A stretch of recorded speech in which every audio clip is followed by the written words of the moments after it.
Welcome into the best in paranormal podcasting. This is Darkness Radio. I'm your host, Tim Dennis. Got a great show today, folks. I promised you a guest co-host today. That's right, I did. Mally Fox isn't with us today. Not like she passed away or anything. No, she didn't do that. What happened is on the way to coming here today, well, she got caught up with some family stuff, which is okay. So she will be returning next week, hopefully. But in the meantime, I got hit with an interesting proposition. And I said to myself, you know what? I got to take up this proposition because there's a very popular guest on this program who comes on this program. And every time this person comes on this program, by gosh, you all respond in leaps and droves. And I can't say no to this proposition, by gosh. So I says to myself, bring this person on in a heartbeat. Why not? So ladies and gentlemen, without further ado, here she is, the Baroness of Bigfoot investigation, the Duchess of Dogman catching, the Queen of Cryptid catching. We'll put it that way. Here she is from hellbentholler, Jessi Doyle. Hello. Jessi. Hello. Oh, it's been a very, very long time, Tim. I know. It's been all of what? Last week? A week. Yes. Yeah. I don't know why. I just thought that you might need a little help this week. So I figured I'd come back. I'd circle back around for this week's episode. I'm telling you had your psychic bonnet on. It was the strangest thing. Okay, so I got to tell the story. I no sooner than I'm telling you, Jessi, literally minutes after Mally had texted me and said, I can't do it today. I can't do it this week, boss. And this was early. I mean, this was early because normally I don't hear from Mally until Sunday. She got a hold of me and said, well, I've got some commitments. I can't do it.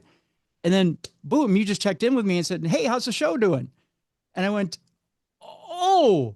And then you kind of threw it out there. Well, if you ever need some help. And I went, boy, do I need help. You have no idea.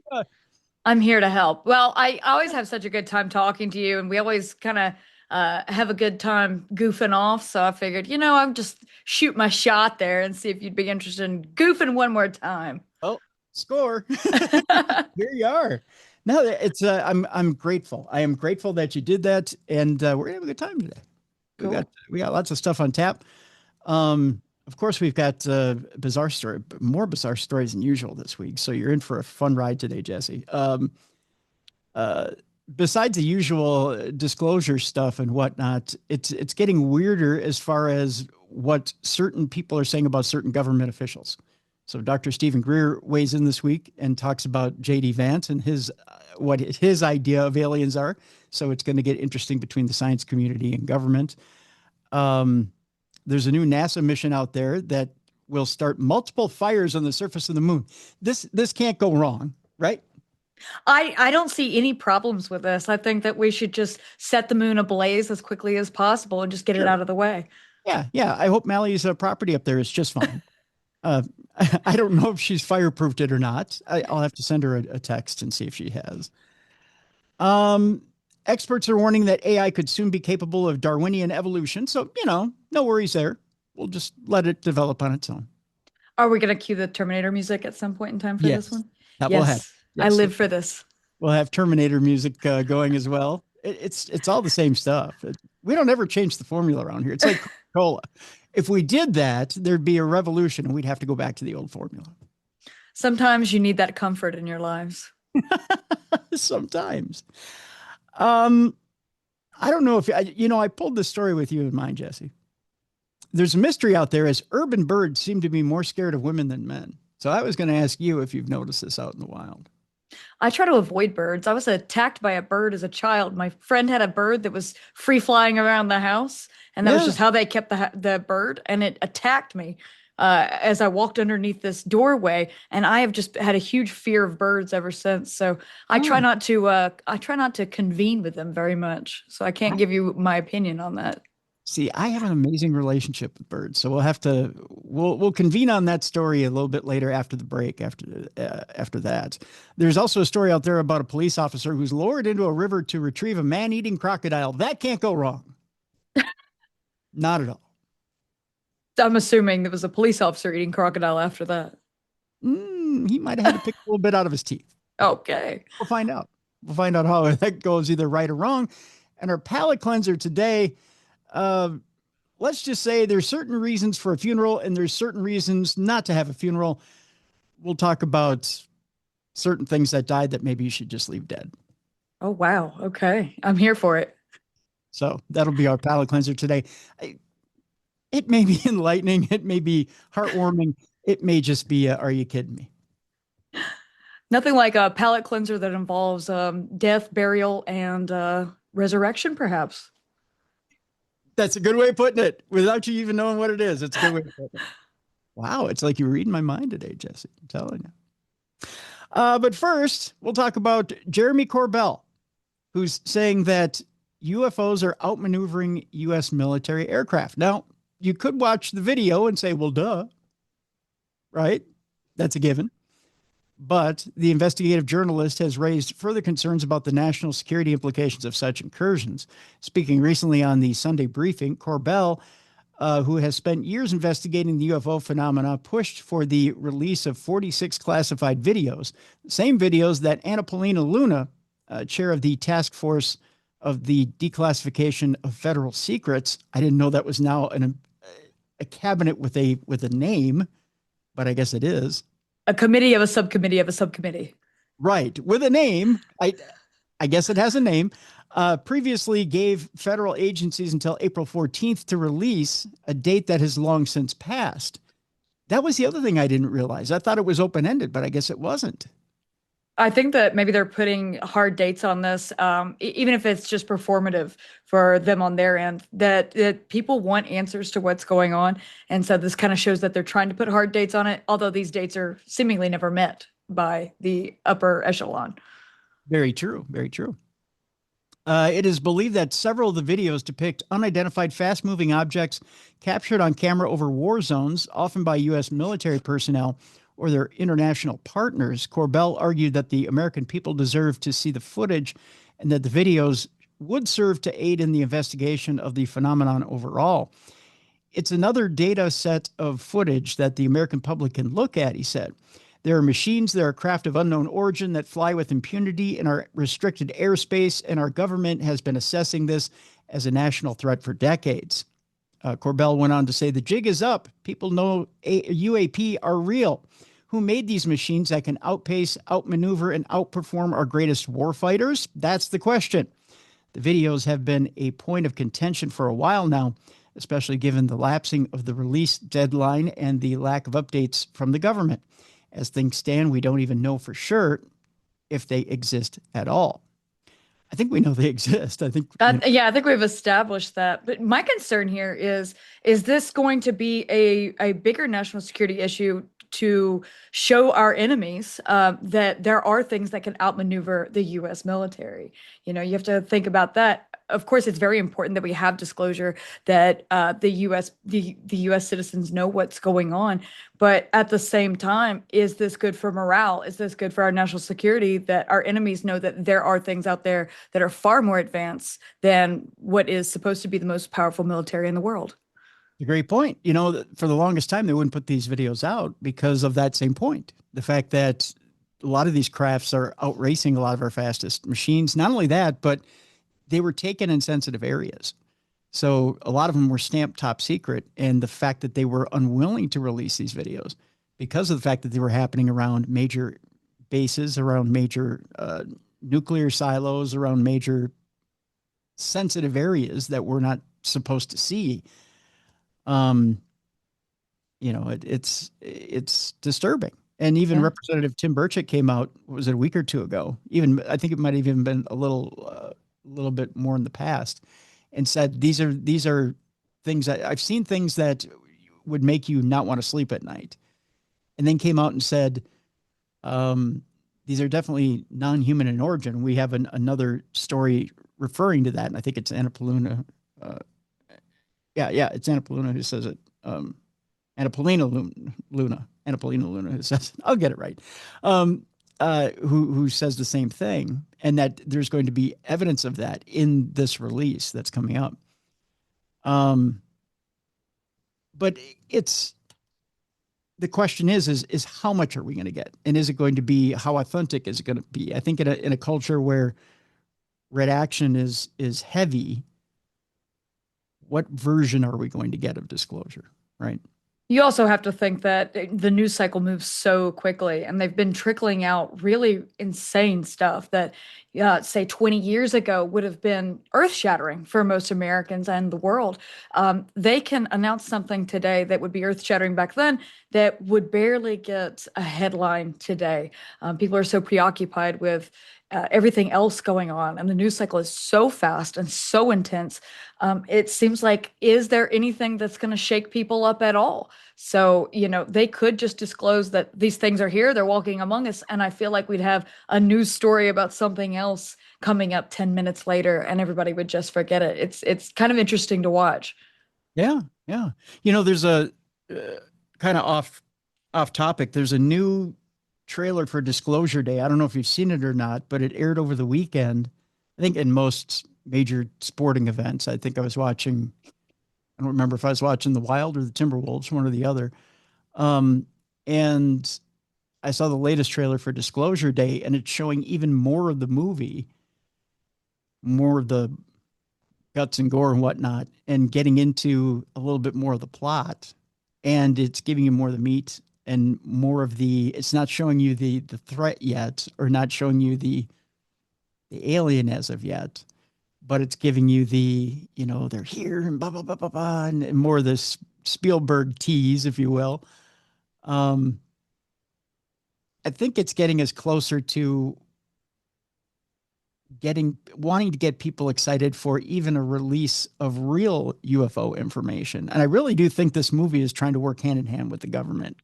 So you think this is sort of something to soften the blow and sort of get people, Yeah. There's something called the revelation of the method, where they kind of show you what they're doing. They put it right in front of you, and it kind of softens the blow and eases people into accepting it, that this is something that is a possibility. I mean, go back to Terminator, Mm-hmm. You think that Terminator was maybe one of these revelations of the method, because what happened in Terminator is kind of starting to happen now. So we're kind of seeing that at the same time. And they do work hand in hand, especially these large directors that you have to see where the funding is coming from for these films as well. Are there weird black budgets that are going towards these for certain details to be done a certain way that people see it and accept it as entertainment? And then when they see it in real life, it's like, oh, I've already seen this before.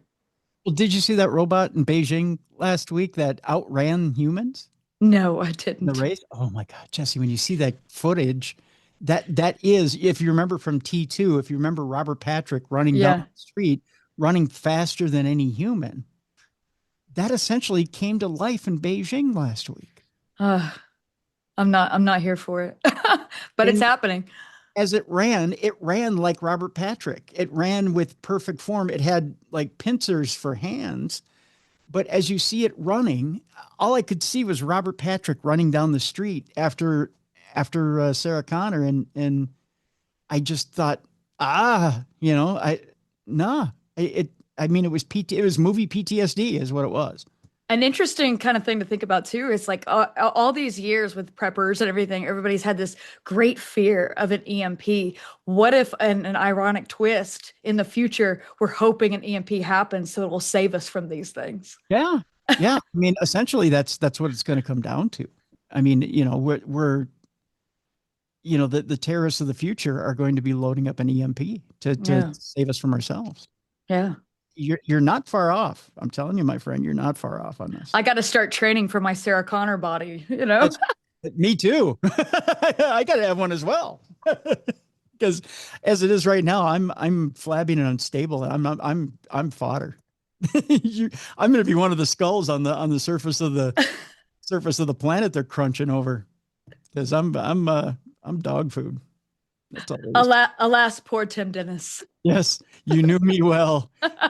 Heck, when I was joking behind a microphone. But I can say I told you, people. That's all I know. Our next story has to do with, speaking of rumors and whatnot, a string of earthquakes near Area 51 that sparked some secret testing rumors. As many as 17 individual earthquakes were picked up in the vicinity of the secretive facility in the Nevada desert. Area 51 itself needs little introduction. I think you're all familiar. Situated approximately 83 miles northwest of Las Vegas within the Nevada testing and training range. This infamous base is notoriously secretive as a U.S. Air Force facility that has become synonymous with stories of reverse engineered alien technology and UFO-related black projects. When anything unusual happens in its vicinity, therefore, a lot of people tend to take note. This was the case this week when a swarm of 17 earthquakes up to a magnitude of 4.4 suddenly hit just a few miles from the base. While it's easy to dismiss these as a natural occurring phenomena, the origin of these quakes at a point around 2.5 miles underground has triggered speculation of secret subterranean testing. For years, it's been suggested that what you see on the surface at Area 51 only is the tip of the iceberg, and that there's a large underground complex descending deep beneath it. According to geophysicist Stephen Burns, the region is a unusual place for an earthquake, and that data is ambiguous. It is worth discussing in the context of whether this is a covert underground nuclear test, he said. So could something clandestine be going on deep beneath Area 51, or was this simply a naturally occurring seismic event? We may never know for sure. Nuclear explosion underground. It's hard to contain that. I think I have a better suggestion. What's your suggestion? Well, I don't see that happening either, because if they have a facility under there, unless they're destroying the facility. Think about this. They're destroying the facility because they're done with it. There's like a deep underground military base there that they've had for years. The water table's low, so it's under there. They were able to go really deep with it. And now they're done with it. The heat has been on for too many years. Now we just have to explode it and close the doors. Maybe this is the end of Area 51. Oh, I like where you're going there. It's not a test. It's a covering of the tracks. That would line up with the fact that there were many different generals that were out there over the last couple of weeks, and important people. Mm-hmm. They kind of took a tour real quick, and the fact that they had moved out a lot of the different UFO and black material, and that they were just working on military projects out there. Yeah, they had to go collect their personal goods. They had to go take one last tour and reminisce on their good old days in Area 51 before they imploded the whole deep underground military base and shut the doors on Area 51 forever. Maybe they were scouring some of the black projects by literally with fire. Mm-hmm. That's one theory. I like that theory. That's one. The other is maybe they're working on something akin to a new propulsion system for space. And the only place to do that without doing it out in the open is underground at Area 51. And I'll throw this out there: anti-gravity. Mm-hmm. And the only way to do that safely is to do it underground. And something might have either gone really, really right or really, really wrong. And the only way to do that is to do that underground. And it's going to cause seismic shifts, right? All right. It's going to cause something that feels like an earthquake. Because if you've ever been around propulsion systems, such as when rockets take off, the ground shakes. I wonder, you'd have to have some huge exhaust systems out there too, wouldn't you, if you're doing that much testing underground, right? Right. So, I mean, just think of it, folks. It could be testing for the space program, because Artemis 3 is coming very, very quickly. Or anti-gravity. Think about it. It was something that was being worked on, supposedly, when a lot of these scientists went missing. So that's been a crazy story we've been following for a bit now, the scientists going missing. And a couple of them are mundane, but now it's getting to where there's so many of them missing under strange circumstances that, they're basically doing it right in front of our faces. Yeah. And, we had talked about the fact that, supposedly the FBI is involved now in trying to look into it. I think it's lip service. Oh, yeah. We investigated ourselves and found no wrongdoing. Mm-hmm. Yeah, it's a little bit of a joke. But I digress. Speaking of Artemis 2 and Artemis 3, President Trump hinted at the UFO files release during the Artemis 2 crew's White House visit over the last week. While we haven't seen the release happen, the president continues to maintain that we will see it fairly soon. when President Donald Trump made the unexpected decision to order federal agencies to begin releasing the government's files on aliens and the UFO phenomena back in February, there was a great deal of enthusiasm and intrigue with regard to what they might show. More than 2 months on, however, and there's still no sign of the promised files. While there have been several references to them, including by Trump himself, we still don't know what exactly will be in those files, how they'll be released, or when. The most recent mention of them occurred on April 29th when the Artemis II astronauts paid a visit to Trump in the White House. While the topic of the day was obviously the country's space program, the decision could, or rather did, briefly turn to UFOs, prompting Trump to comment yet again on the release of those elusive files. He said, "I think we'll be releasing as much as we can in the near future. For some reason, and I guess it's just a reason, it's been in the minds of people for a long time, they want to find out about the UFOs and anything having to do with UFOs or related material. I think it's going to be interesting to some people. I've interviewed people, my first term primarily. I interviewed some pilots, very solid people, and they said they saw things that you wouldn't believe. You're going to be reading about it," he went on to say. How much, though?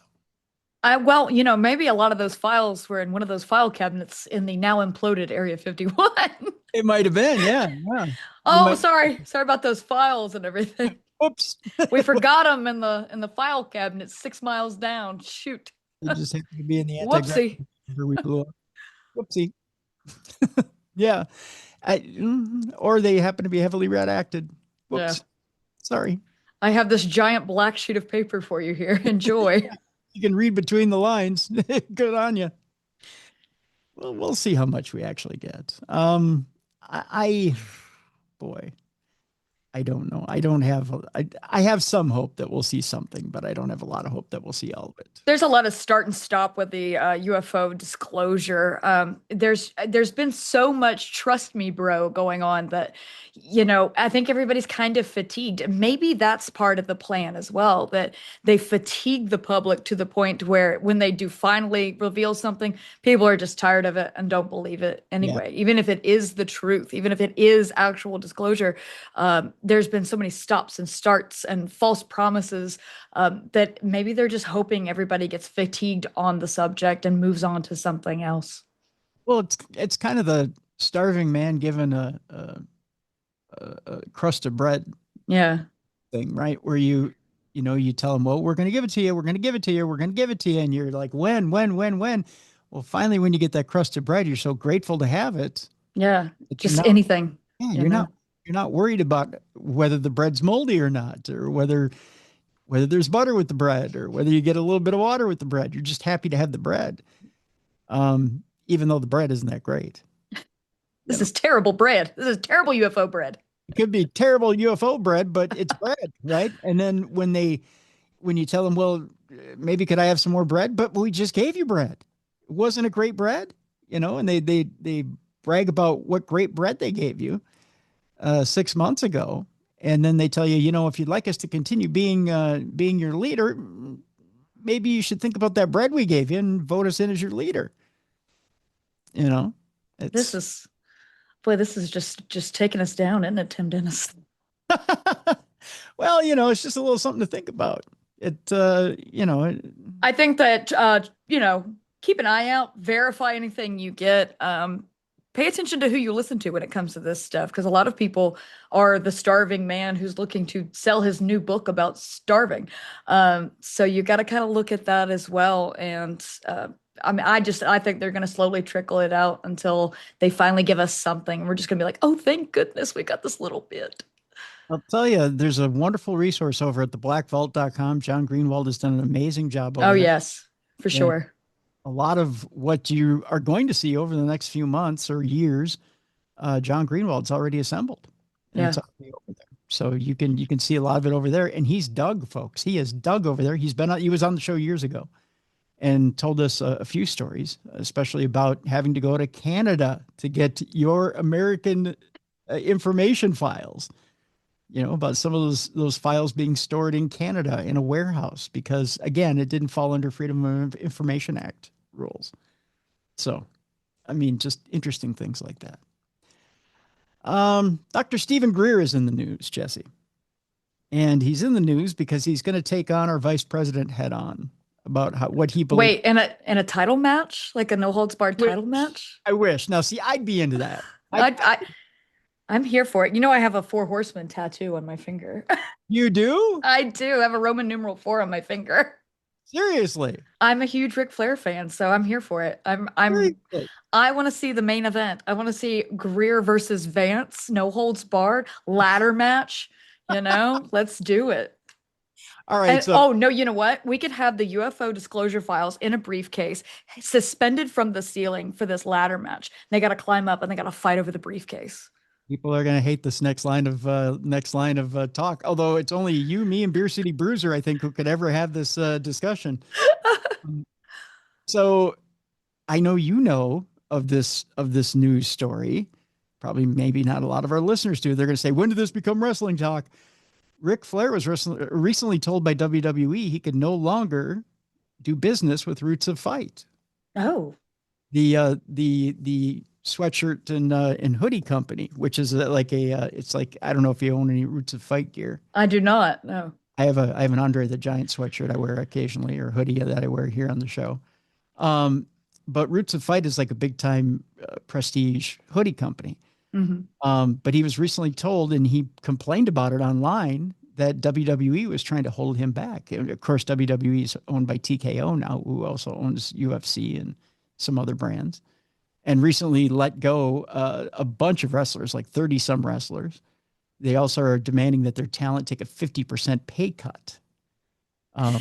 Yeah. And they getting back to the good old days of professional wrestling. Yeah, right. They also let the New Day go.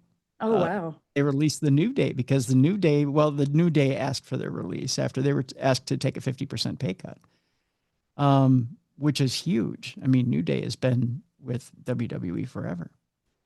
I digress. Anyways, so you're losing the people, Tim. You're losing the people. I'm losing the people. But I figured I'd throw that out there because to stomp on a legend like Ric Flair and tell him you can't do business, the man is in his 70s, and he has very few revenue streams. He's also questionably sober at most times, so you don't know what his reaction will be if you tell him something.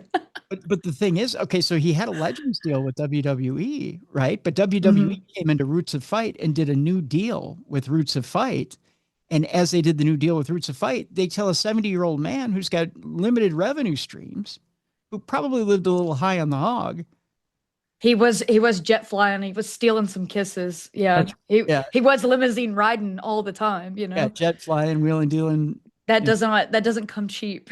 No, it doesn't. No, you got to live the lifestyle. You got to live the gimmick, right, kid? But to tell him you can't do something, even though you're under a tiny little deal, making a tiny amount of money for them. That's not good business. No, not at all. But them's the breaks, and hopefully there's some independent risings in the wrestling world coming forward. We've got to move on. You're going to lose the audience. I know. They're tuning out. I'm on Rick's side on this. Damn it! See, you brought up the Four Horsemen thing. It got me on Rick's side on this. I get upset for Ric Flair on this deal. Okay, so Dr. Stephen Greer. We were talking about the cage match with JD Vance over the fact that aliens are demons. I got long way around on this deal. Dr. Greer, who has long advocated for UFO disclosure, has described Vance's comments as reckless. Back in March, Vice President JD Vance told Benny Johnson on a podcast interview something that would go on to make headline news while leaving a lot of people scratching their heads. Certain people may buy into this. I know one person who's been on this program will buy into this. Nathaniel Gillis would. The discussion had been about the UFO phenomena and who or what might be behind it. Vance said, I don't think they're aliens. I think they're demons anyway, but that's a longer discussion. I mean, every great world religion, including Christianity, the one I believe in, has understood that there are weird things out there and that there are things that are difficult to explain. Now, in a new video, Dr. Stephen Greer, a well-known figure on the UFO scene, has called Vance out over his remarks while suggesting that it is all a part of a disinformation campaign. Greer himself maintains that most of the UFOs spotted since the 1950s are the product of reverse engineering extraterrestrial technology. In the video, he argued that framing aliens as demons is part of a psychological operation and that it could trigger panic, religious extremism, or even some form of holy war. Pardon me for saying, I almost said some fart of holy war, which would have been weird. That's one way to win one, I guess. Yes, yes. You gas them out, and that way you win. Winning through sulfur, Jessi. Instead, he advocated for a scientific approach to the topic of disclosure, arguing that it would bring forth important new reverse engineered technologies that could benefit humanity. Greer's approach is certainly more favorable than Vance's, although it does seem to make a lot of assumptions about the nature of UFOs, the reality of alien visitation, and the feasibility of using technology derived from reverse engineered extraterrestrial vehicles. Now, there is a video attached to this that comes from Dr. Greer for the argument as to why UFOs are not demons. And I'll post this in the description of the program so you can watch it for yourself and get Dr. Greer's perspective. So I'll throw this on you, Jessi. In the grand scheme of things, aliens, demons, not demons, is there a chance? What do you think? I think Jacques Vallée will enter the chat now. Are you familiar with Passport to Mangonia, the Jacques Vallée book? You know, on the cover of it, you have an alien and he's swapping out fairy demon masks back. You know, that's the image on the front of it. I think it's all the same things, but it masks as something else. I kind of go from that perspective, and you're going to view it from what your worldview is. I know the vice president is a religious man, and maybe something like this appears to be demonic to him, but I don't think you can separate these things. I think these things are all in the same vein of one another. And I think we separate that based on our personal worldviews. But if you step back and take an objective view to the subject of UFOs, aliens, what people were seeing in the past, what they interpreted as demons or angels, could have been these extraterrestrials. And who's to say that those things are not one and the same? I understand Dr. Greer's perspective that maybe this would spark some sort of religious extremism. And it absolutely could, but they're having two different conversations when they're discussing this. They're both having totally different conversations. I think the vice president is discussing how he interprets it. And then Stephen Greer is discussing the ramifications of those interpretations, which are both very valid points. And I think the vice president does need to consider that his words do have weight and that they could be misinterpreted by people, and then people could go to some extreme. As we continue on with disclosure, it could prompt some sort of religious cultism, and backlash. So I think that, I don't think anybody's wrong here, but I also think everybody needs to be kind of considerate of the language that they use when it comes to this until we kind of get a little more information about it. Well, we've already kind of pushed to that point though, right? I mean, the Pope has come out and said, well, I'm more than open to meet with any alien brethren as long as they're willing to be baptized. In other words, come forward and take the test. Yeah. Right? Yeah. Does the alien float? Yeah. Are you a child of God? If you are, come forward and prove it. So, as far as the Catholic Church is concerned, if you're a child of God, then fine. We're good with you. So that's already started. That little holy war has already started with outer space. As far as I'm concerned, most people don't see it that way, but I know how to read between the lines. This former altar boy knows how to read between the lines. The fact of the matter is that part is coming. Disclosure, when people talk about disclosure, the scientists will line up with, okay, I just want the facts, just the facts, ma'am, right? It's the dragnet thing, where we just want to know that there's something out there, and we look at it like you would trade with any other nation, right? Well, if we're trading technology, it's the same as if we're trading with Sweden, or if we're trading with Syria, or if we're trading with any other country that's out there. It's just another neighboring state. Well, okay, that's your opinion. That's nice that you keep that opinion. But then you have other people out there who believe, well, wait a minute. Is this person really who they say they are? Yeah. Those people then enter the chat. Then you have a whole different, it's the same thing that we face even here on Earth. People hold people's beliefs against them. Of course. And I think regardless of what happens, that we're going to look at warring factions about everything. And there's going to be internal warring factions. It's going to be human against human about this. Some humans will side with our alien overlords, if that happens. But yep. There's nothing we can do to avoid this. People are going to be warring with each other no matter what. There's always going to be some opposed forces. And some people make hay on this. Some people get power through this. Some people get money through this. And some people just do it for the love of the game. So there's no way to avoid it at all. And I think that all we can do as level-headed people is to sit back, assess what information is out there, and understand that, your neighbors are not your enemies, no matter what. Yeah, absolutely. Next story. I told you we had another Congresswoman weighing in here. This is the UFO update from her. Anna Paulina Luna says that she promises to show things of non-human origin when this all comes out. Representative Anna Paulina Luna promised to hold a press conference addressing what she described as materials or information of non-human origin, a move that comes as pressure mounts on the Pentagon over delayed releases of unidentified anomalous phenomenon, or UAP footage.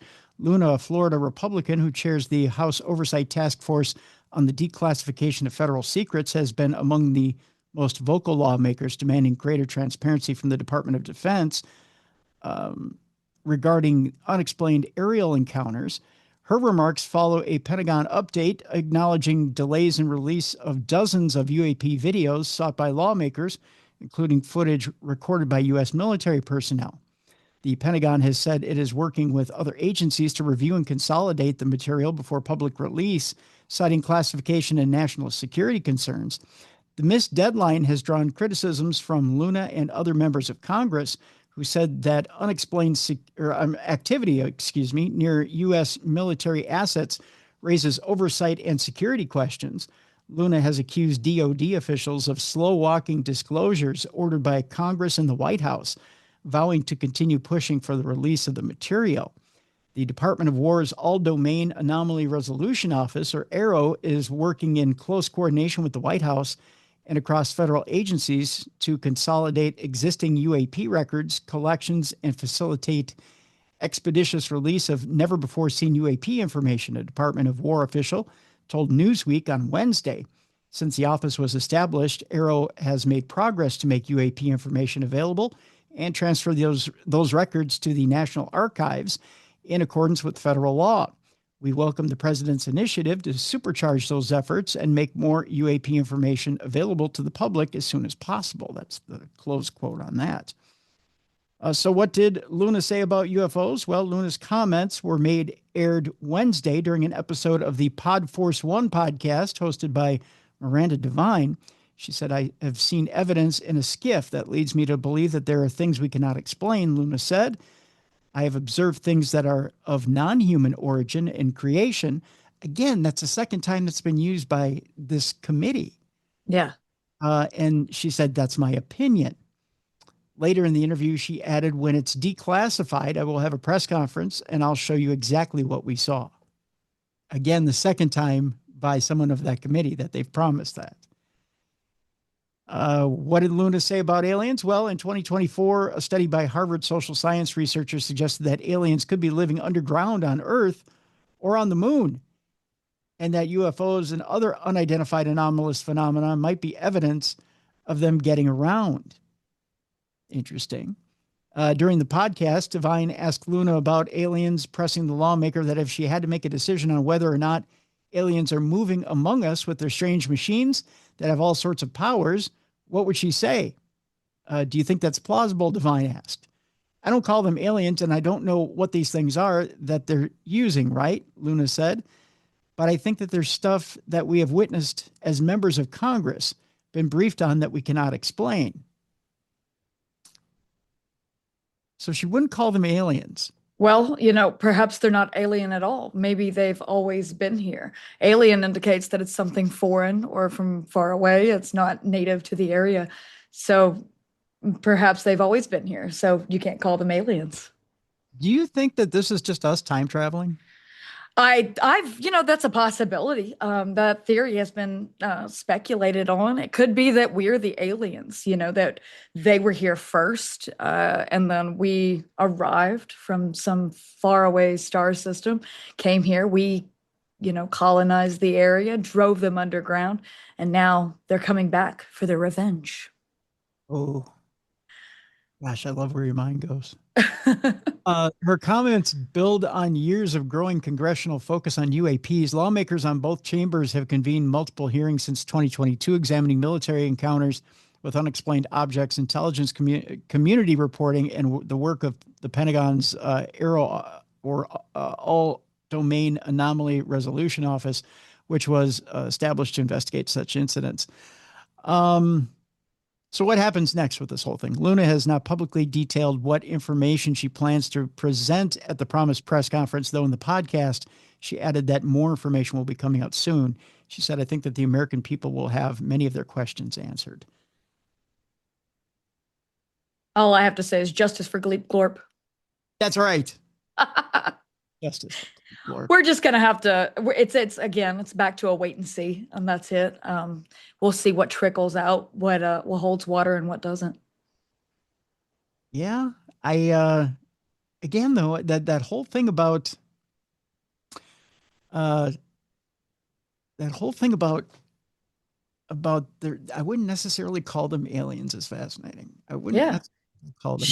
Well, if they've always been here, if they are, native to the planet, then you can't call them aliens. You can't call them aliens at that point. It's the language, though, Jesse. It's, we call someone who comes across a border an alien, but you wouldn't necessarily call somebody who's in these files an alien. Yeah. I mean. Well, that's because you're talking about from that area. So somebody from another country is an alien to our country. They're not an alien to our planet. We're talking about as a planet as a whole, they're not alien to our planet, is what maybe she's suggesting. Because it seems like they're being very particular with the language here. That I wouldn't call it alien at all. Yeah, you're right. Right. All right. We were talking earlier about that new NASA mission to start multiple fires on the surface of the moon, because why not? We already have one sun. Why not try and make another? Right? Just light them up, burn them up, flame on, I guess. We can, will, and must explode the moon. Wow, they ought to put you in charge over there at Arrow, I guess. Right? I'm in the running. I'm in the running for the top position over there. I think so. Scientists are, wow, you're so aggressive about it. I want to follow you now. I'm like, yeah, let's blow it up. Yeah, I told you that cults would be springing up all over, didn't I? Didn't I just mention? Yeah. Well, we're gonna blow up the moon. I guess so. The cult of Doyle. I'm behind it. Yeah. It would be Irish people that blow up the moon. I would. Yeah, it would be. Yeah.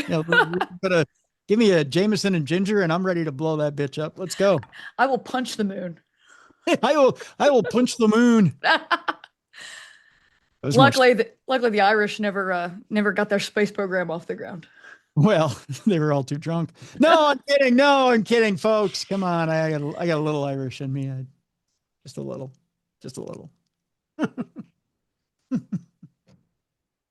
Okay, I'm going to back up now before I get hate mail and then read this story. Scientists are hoping to learn more about how fire behaves in a low gravity environment. That's why they're setting the moon on fire. It's not a rage or alcoholic thing. It's a wow. Let them disappoint us once again. Yeah, color me surprised. Way to go, science. The possibility of a fire is actually a very real risk during manned space missions and something that crews need to be specially trained to handle. The interior of the ISS, or International Space Station, for example, is a cramped, sealed, and pressurized environment with nowhere for the smoke or heat to escape to. I can't say I've actually stayed up at night thinking about that, but that is something to think about. Making it a potentially catastrophic place for an uncontrolled fire.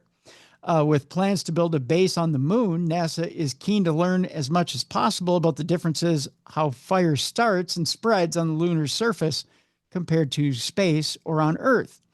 To this end, scientists have come up with a new experiment entitled Flammability of Materials on the Moon. It sounds like a firebug came up with this, right? It's not very creative. I don't like it. Right. It's like someone who was sitting in a meeting with a Zippo was just playing with it and went, It should be Operation Lunar Inferno. oh, see, I'm telling you. I you just working for NASA. Yeah, never a straight answer. Never. Never. I'm too direct for them. That's right.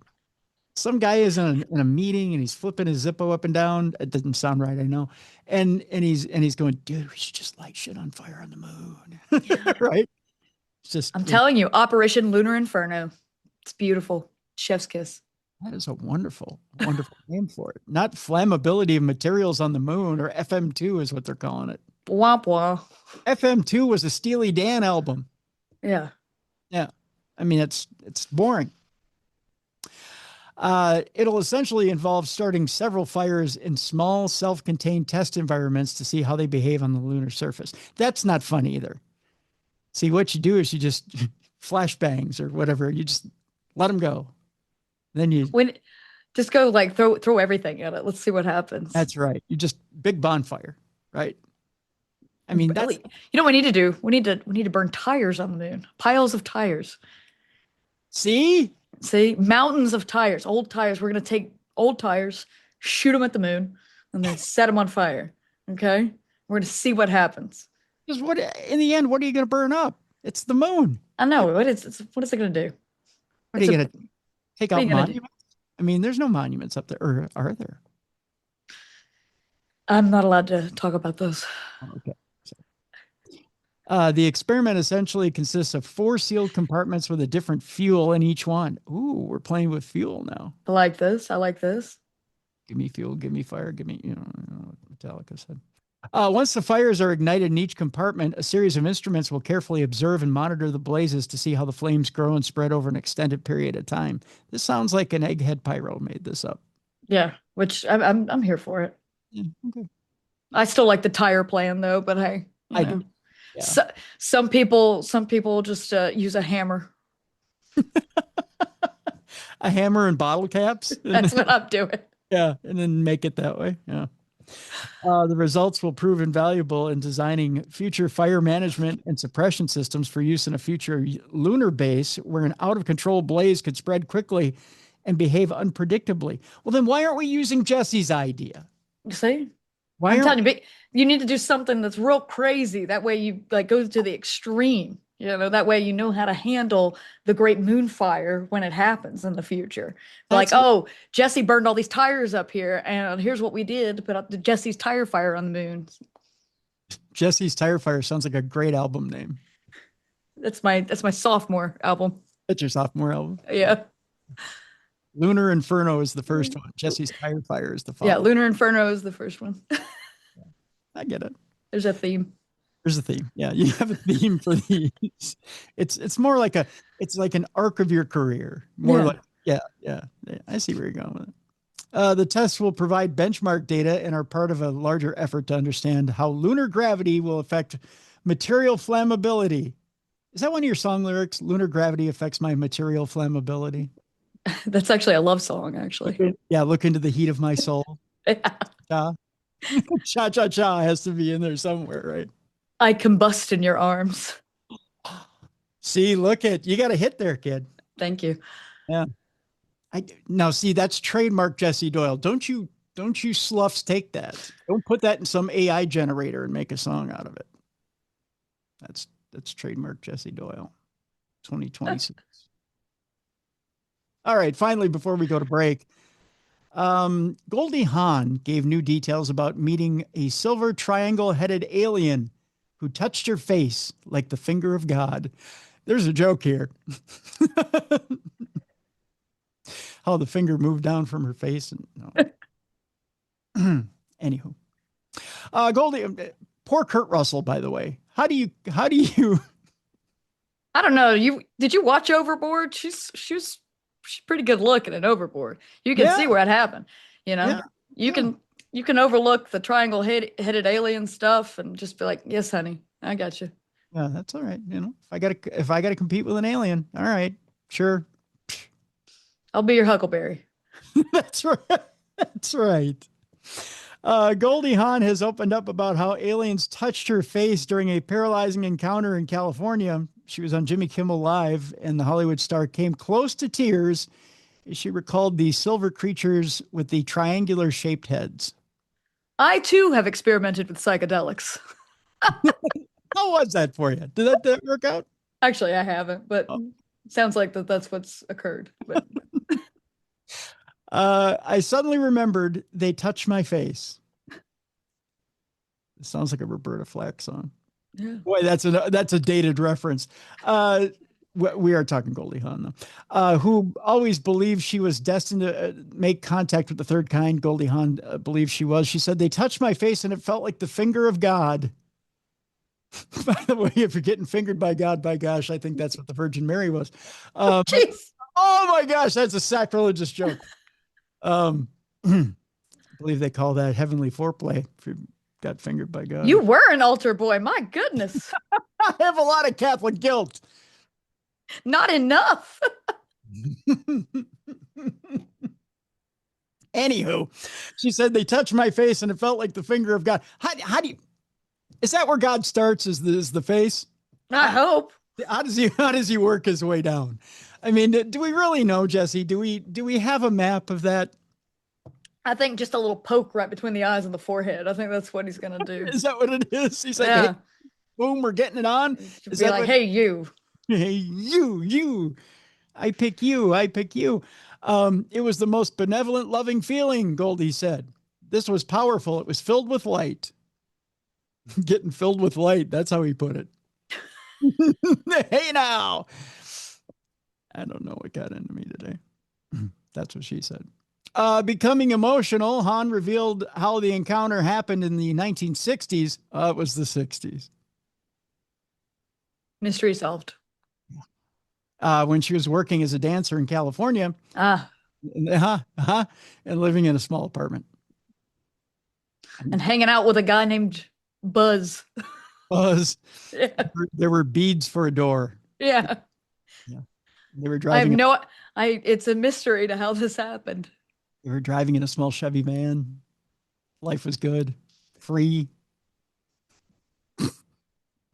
She recalled, I looked up in the sky and I said, I know you're up there and I know we're not alone and I want to meet you one day. I think we should know less about people. Yeah, I agree with you. Yeah. Fast forward to 4 months later, the aliens came to her, 2 to 3 creatures. So there were 2 to 3 of them. Evidently, they travel in packs, Jessi. Well, the first one went and told the other guys about there's this dancer out in California. She's got a good little rack on her. She's blonde. Everybody get your fingers of God ready. she lets you poke her in the face. So, he went and got his friends. Yeah. At least they thought the face was the erogenous zone. They weren't too educated. Exhausted from dance rehearsals in West Covina, I bet she was, Hawn had asked a friend if she could take a nap in his car. Is that what they called it back in those days? Taking a nap in the car? Again, I think we need to know less about these people. Moments after she closed her eyes, she experienced something she still struggles to fully comprehend to this day. I heard a high-pitched sound in my ear, and I remember looking at my hand and my body, and I couldn't move anything. They called that a roofie back in the day, I believe. She said, I was completely paralyzed. Looking out of the car window, Hawn claimed to have witnessed the aliens observing her. It could have been Bill Cosby, though, too. Again, it was back in the day. I'm just saying. I think Quaaludes were legal then. They weren't illegal till the 80s. So yeah. 2 people looking at me with triangle-shaped heads, sort of silver color, she said, adding that they appeared to communicate through sound rather than speech. What's the difference? I mean, they didn't move their mouths? Sound rather than speech. I guess, like, beep.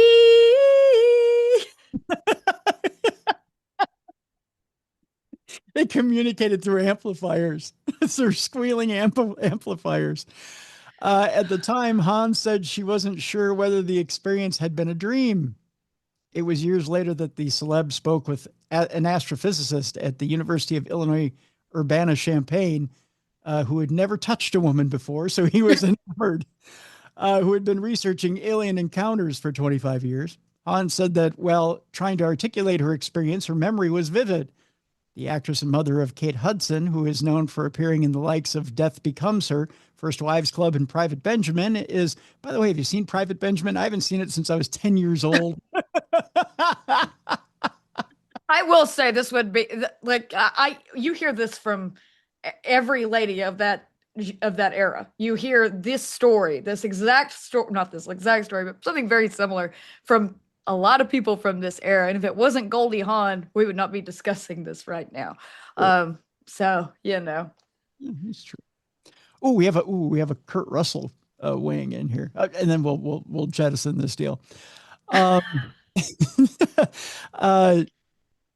She says she's not the only person in her family to have claimed to have alien encounters. So it's it's hereditary.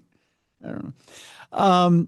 Her longtime partner, actor Kurt Russell, previously claimed that he was the pilot who stumbled upon a notorious UFO sighting that has had experts baffled for decades. The Guardians of the Galaxy star made the startling revelation that he witnessed the Phoenix Light sighting in 1997 on BBC's The One Show. He said, Are they sure it was him when he came back? Oh, it's a good question. Are you getting that reference? No. Kurt Russell is in The Thing. Oh, that's true. Yeah. Yeah. Are we sure it's even Kurt Russell at this point? Did he come back or did it come back? You're right. I saw we're very tired and we don't trust each other. That's true. Yeah, that's right. Yeah. You got a point there. I was, now that you say that, I was thinking of forget it. I don't want to go off topic. I'll tell you it after the show. It was another interview with Kurt Russell on Stephen Colbert. We'll talk about it after the show. Okay. So he said, I was the pilot. I saw 6 lights over the airport in absolute uniform in V shape. He said, I was just looking at them and I was coming in. We were maybe a half mile out. I kind of came out of my reverie and I said, I don't know what they are, Oliver. And are we okay here? I said, I'm going to call, and I reported it. They said, we don't show anything. Interesting. Yeah. I just imagine Kurt Russell wanting to fist fight the mayor after that happened. Because you remember the mayor did that whole thing where he made fun of everybody who saw the Phoenix lights and said, oh, we got the guy who did it, and brought out a guy in an alien costume and handcuffs and made just a whole big joke out of it. So I just imagine Kurt Russell getting really personally incensed about it and going and trying to fist fight the mayor. Oh, yeah. Well, I'd pay the price of admission for that one. See, I keep going back to, wasn't he in Miracle? am I thinking hockey movies now? Do I have too much hockey on the brain because I'm in Stanley? Too much hockey. Yeah. I think that's what it is. Hey. I think the only hockey movie I'm going to make reference to is Slapshot going forward. Oh, there you go. Hey, that's a good one. Yeah, that's number 1, bro. That's number 1. That's number 1, bro. Hanson Brothers. All right. When we come back, we'll tell you why you should never talk goblins to AI. It's a bad thing. Or me. or to Jessi. Why you should never talk goblins to AI or to Jessi. That will be talked about when we come back. We'll also give you I will show Jessi the scariest robot dog picture ever. That will happen as well in our AI segment. I've been promising for weeks now, we're going to talk about the Scientology TikTok trend. We're going to talk about that when we come back. Have you heard about this TikTok trend? No.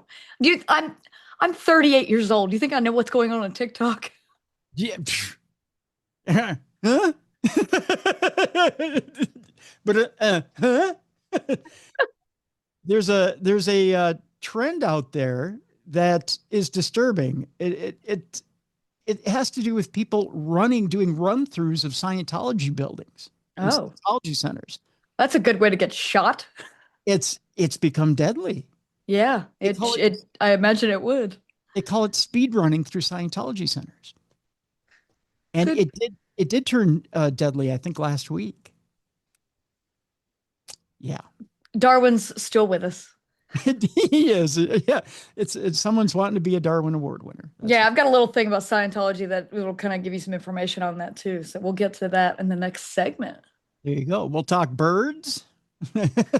I know one of Jesse's favorite topics. We'll talk why birds are more into men than women, and especially urban birds. We'll talk about that police officer who went after the man-eating alligator. That's coming up as well. And our palate cleanser, funerals. And appropriate funerals at that, and whether we should just let dead things stay dead or whether we should try to make the unalive alive. We're going to put the fun in funeral.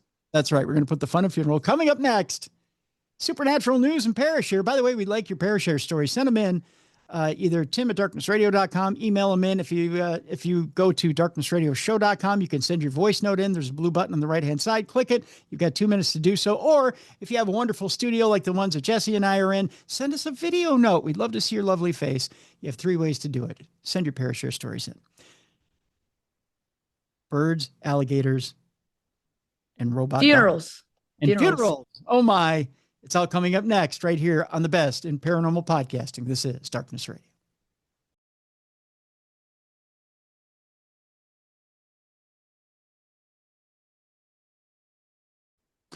Welcome back to the best in paranormal podcasting. This is Darkness Radio. I'm your host, Tim Dennis. Right over there, my special guest co-host, Jessi Doyle from Hellbentholler. Good evening.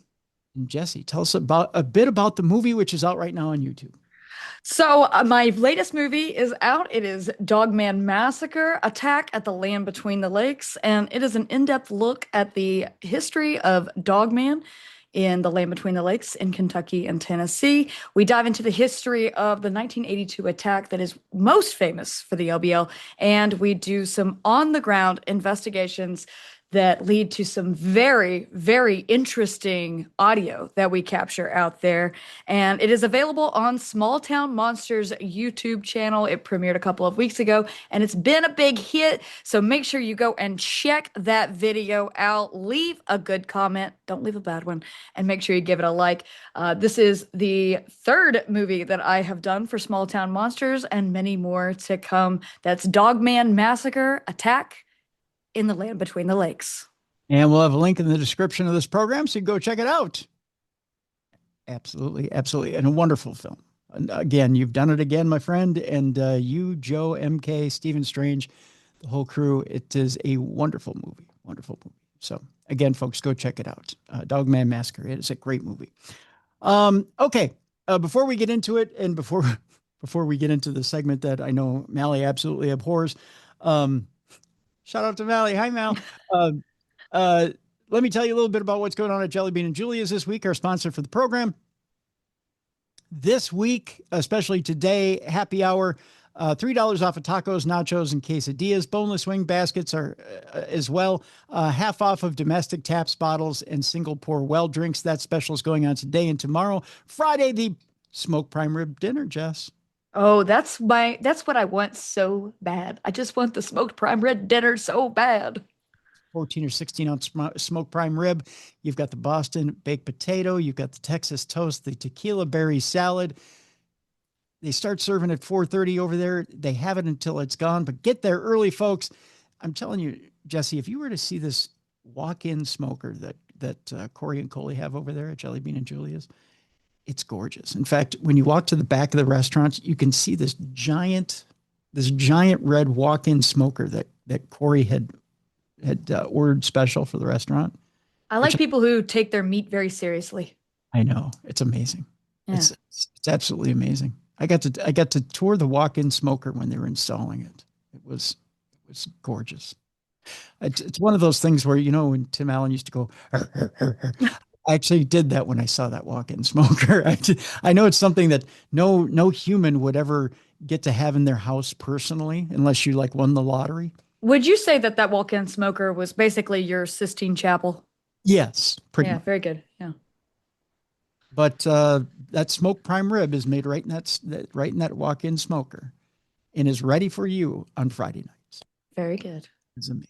It is amazing. And then, of course, Sunday breakfast, and breakfast at Jelly Bean and Julia's is off the chain. The chicken and waffles alone, worth the price of admission. So there you go. Jelly Bean and Julia's, Coon Rapids, Minnesota, Coon Rapids Boulevard. Check them out, jellybeanandjulias.com. There's a link in the description of this program.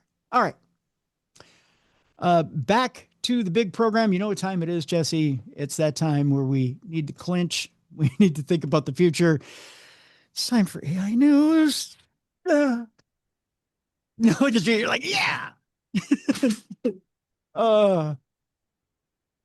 Okay, we're going to start out fast and furious, my friend. We're going to talk about why you should never, ever, ever talk about goblins. There's an open AI instruction to Codex that has a weirdly emphatic no creatures policy. Help me out. I'm just here for the creatures. That's my bread. That's my butter. So, a document posted by OpenAI on GitHub as part of the open sourcing for Codex CLI, OpenAI's most recent flagship coding agent, contains what looks like the entire system prompt for GPT 5.5 in a coding context. Somewhere there's a nerd having an orgasm over that last sentence. And it seems to correct for the model's past addiction to talking about whimsical creatures, both natural and supernatural. Here's the relevant section, emphasis added. Provide the highest signal context instead of describing everything exhaustively.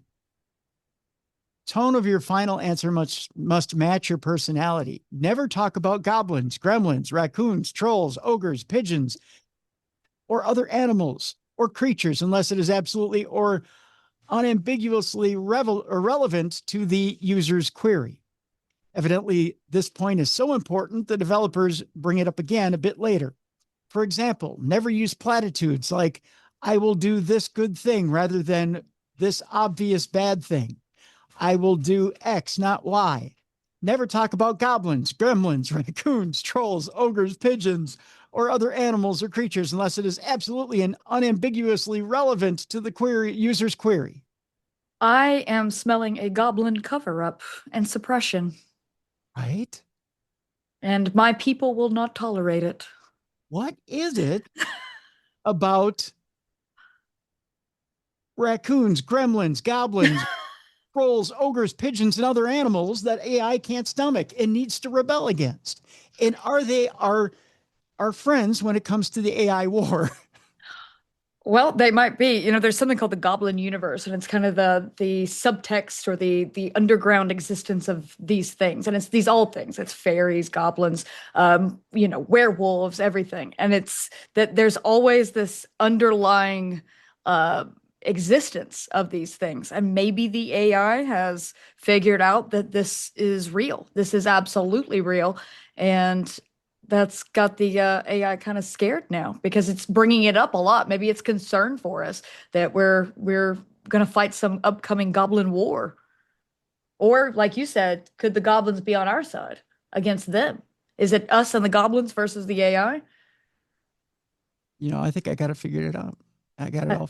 I like our odds. I mean, you know who I think is our leader in this war against AI? Who? RFK Jr. Is he a goblin? No, I think he cut off a raccoon penis to feed it to AI. Nice. I think he threw it in a gear. Yeah, that's right. He threw it now in its mouth. What is anytime you have something going on with like technology or computers, an engine or something, what do we say? The gremlins got into it, right? That's right. Yeah. Maybe the gremlin is the foil that we are seeking for the AI. Right. Oh, look at you figuring stuff out. Mm-hmm. I graduated high school. Well, at least one of us did. And that's important.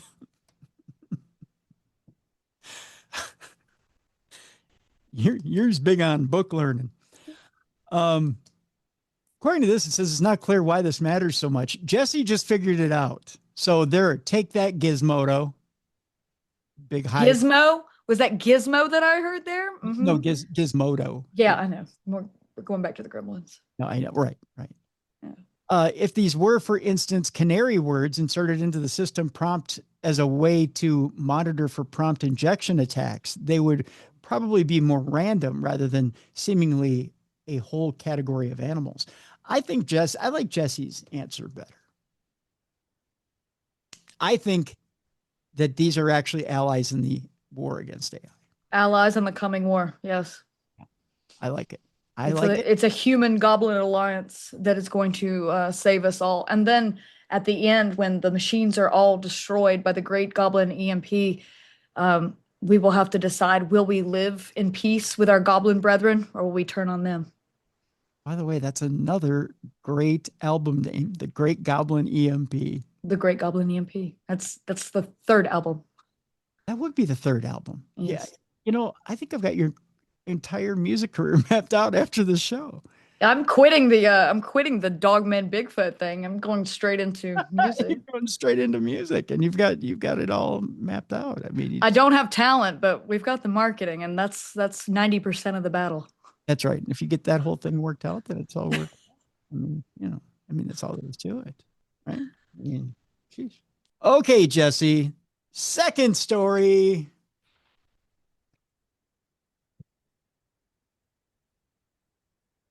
AI could be capable or soon be capable of Darwinian evolution. So maybe they could defeat our friends, the gremlins, the raccoons, I don't know. This is what experts are warning, at least. The next step in artificial intelligence could see systems capable of evolving in potentially unpredictable ways. With AI having advanced in leaps and bounds over the last few years, it's not surprising that people have been wondering what the future might hold for the technology. While many tech experts anticipate that we will eventually see the rise. We're not cyborgs yet.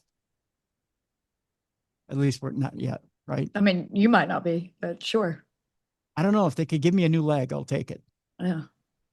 Mecha Tim. Mecha Tim, right. The rise of Mecha Tim.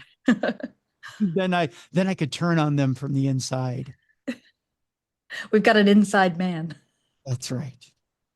That we will eventually see the rise of artificial general intelligence and AI that will be able to match or exceed the capabilities of the human brain. That's what they say anyways. Others believe that the next thing we will see is AI capable of evolving in a way not dissimilar to that seen in the natural world.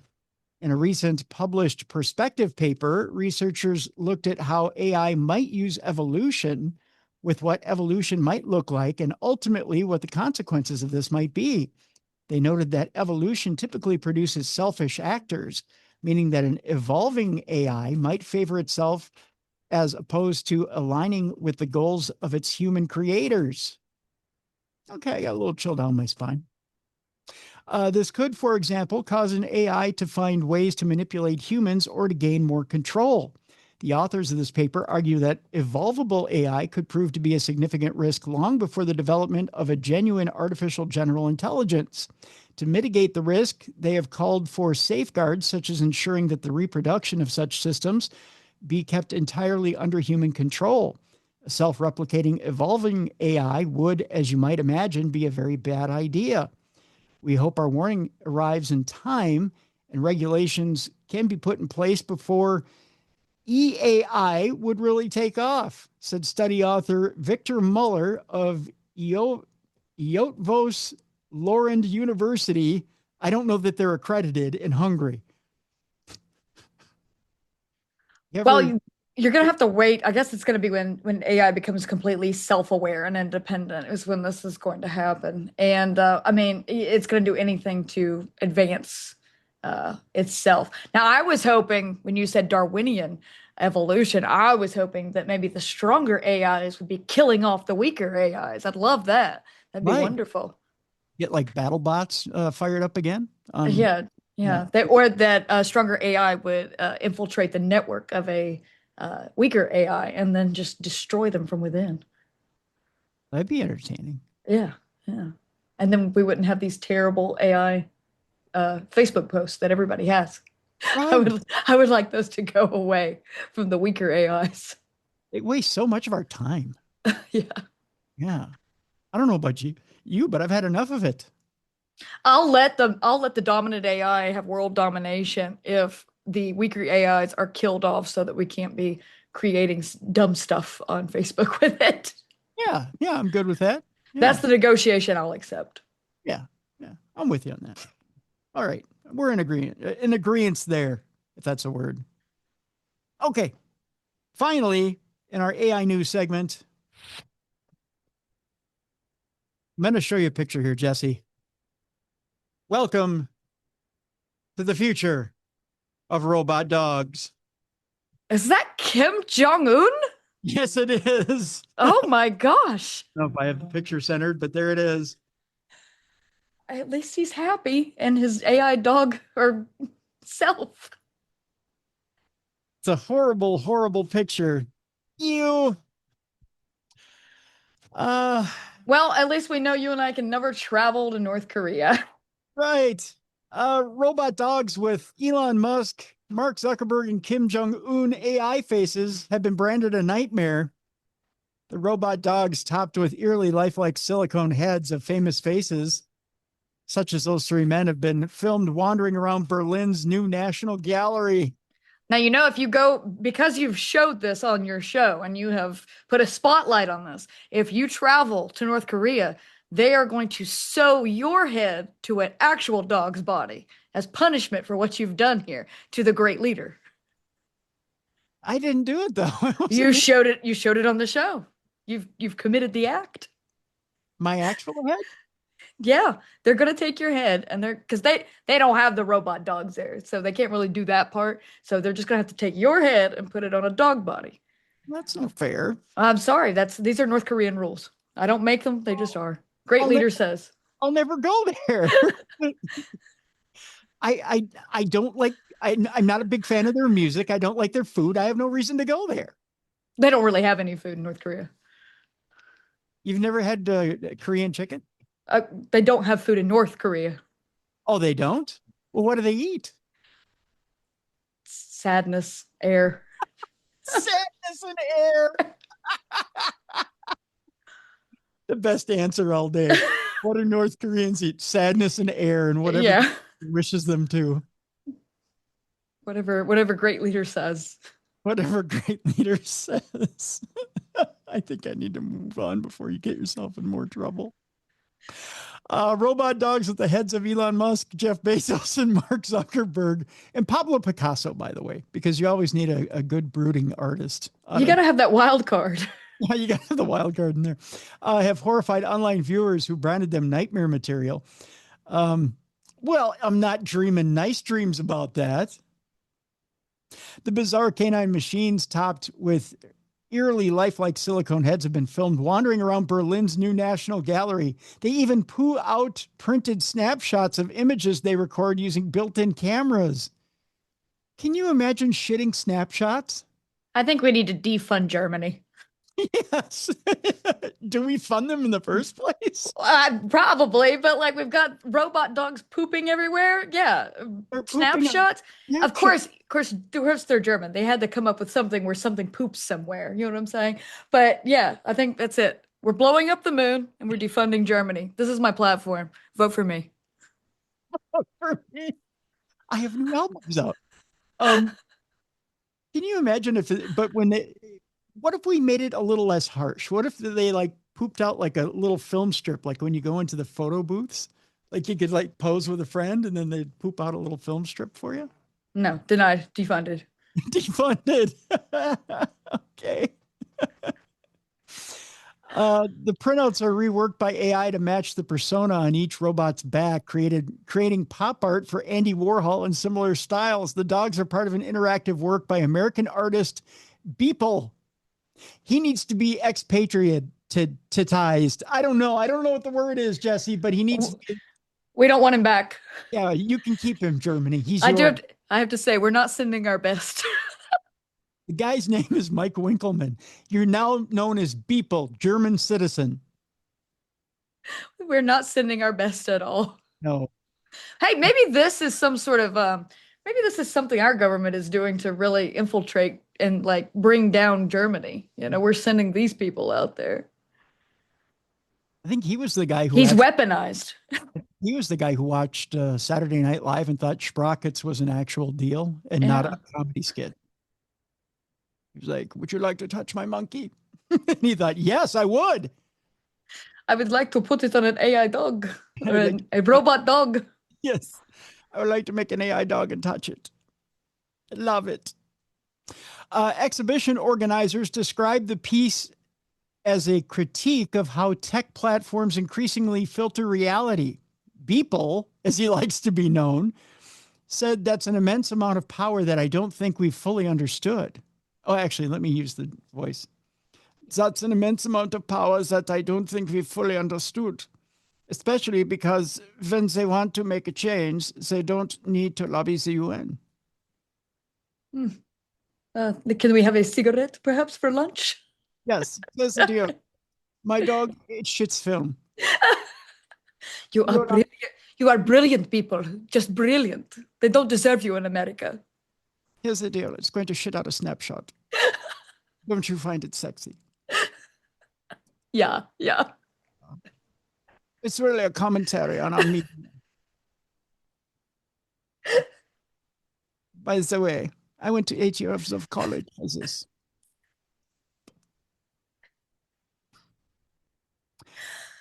One user wrote, what a terrible time to have eyeballs. I'm sorry. It's my fault for having eyes. Yes, sorry. Another penned, the creepiest part about it is how well the faces work, because the faces are interactive. Like Kim Jong-un goes, he does. Yeah, I didn't want to play the video for you because I wanted you to be able to sleep tonight. The creepy creation left viewers deeply disturbed with comments ranging from nightmare to frightening. There's nothing there that went, people, you're a genius. Yeah, there were none of those on there. So I feel like people is so misunderstood here. I do too. I feel he is trying to grace us with his art and his genius, and you people just shit on his shit dogs. Just shit on his shit dogs. Shit on his human robot genius dogs. Well, I'm glad I could join you for this today. This was a complete waste of your time, wasn't it? You got to learn about the people. I was planning on actually pulling out my eyelashes one by one with a pair of tweezers, but I chose to do this instead, and I know what mistake I have made now. Just remember, Jessi, no matter what you do today, no matter where you go, no matter what you do in this life, you can never get this image out of your head. Great leader. Great leader on the robot dog body. Gaze upon my wonderful creation. This Kim Jong puppy. Would you like to pet him and get a shit pic?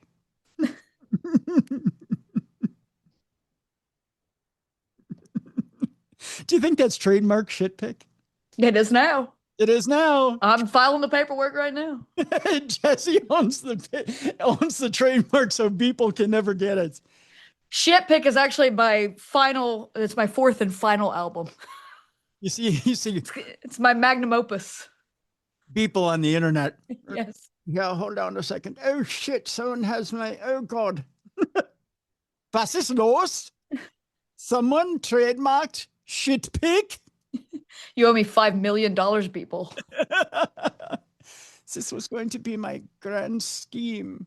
Shit pics. I was going to sell the shit out of them on the internet. All right, our next story. I know Jessi's like, finally.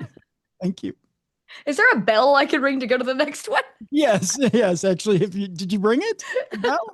I forgot my bell. Oh, see? Well, it's my first day. You could have advanced the slide at any time by just ringing the bell. That's the key here. You get the doddering host to move on by ringing the bell. Okay, people, let's go. Ding, ding, ding. Come on, people. Ding, ding, ding. Yeah, just go ding, ding, ding whenever you want me to move on. I was telling you earlier about the TikTok trend that you had no clue about, Jessi. Speed running Scientology. It's a TikTok trend that has caused havoc, and the church alleges that it's a hate crime. Okay. to run through their building. Viral videos of teens running through several buildings in Hollywood belonging to the Church of Scientology have racked up millions of views online in recent weeks. Church officials say the incidents are hate crimes and have called on Los Angeles police to make arrests. The incidents have split anti-Scientology activists, with some seeing it as a form of protest and others warning it's potentially dangerous.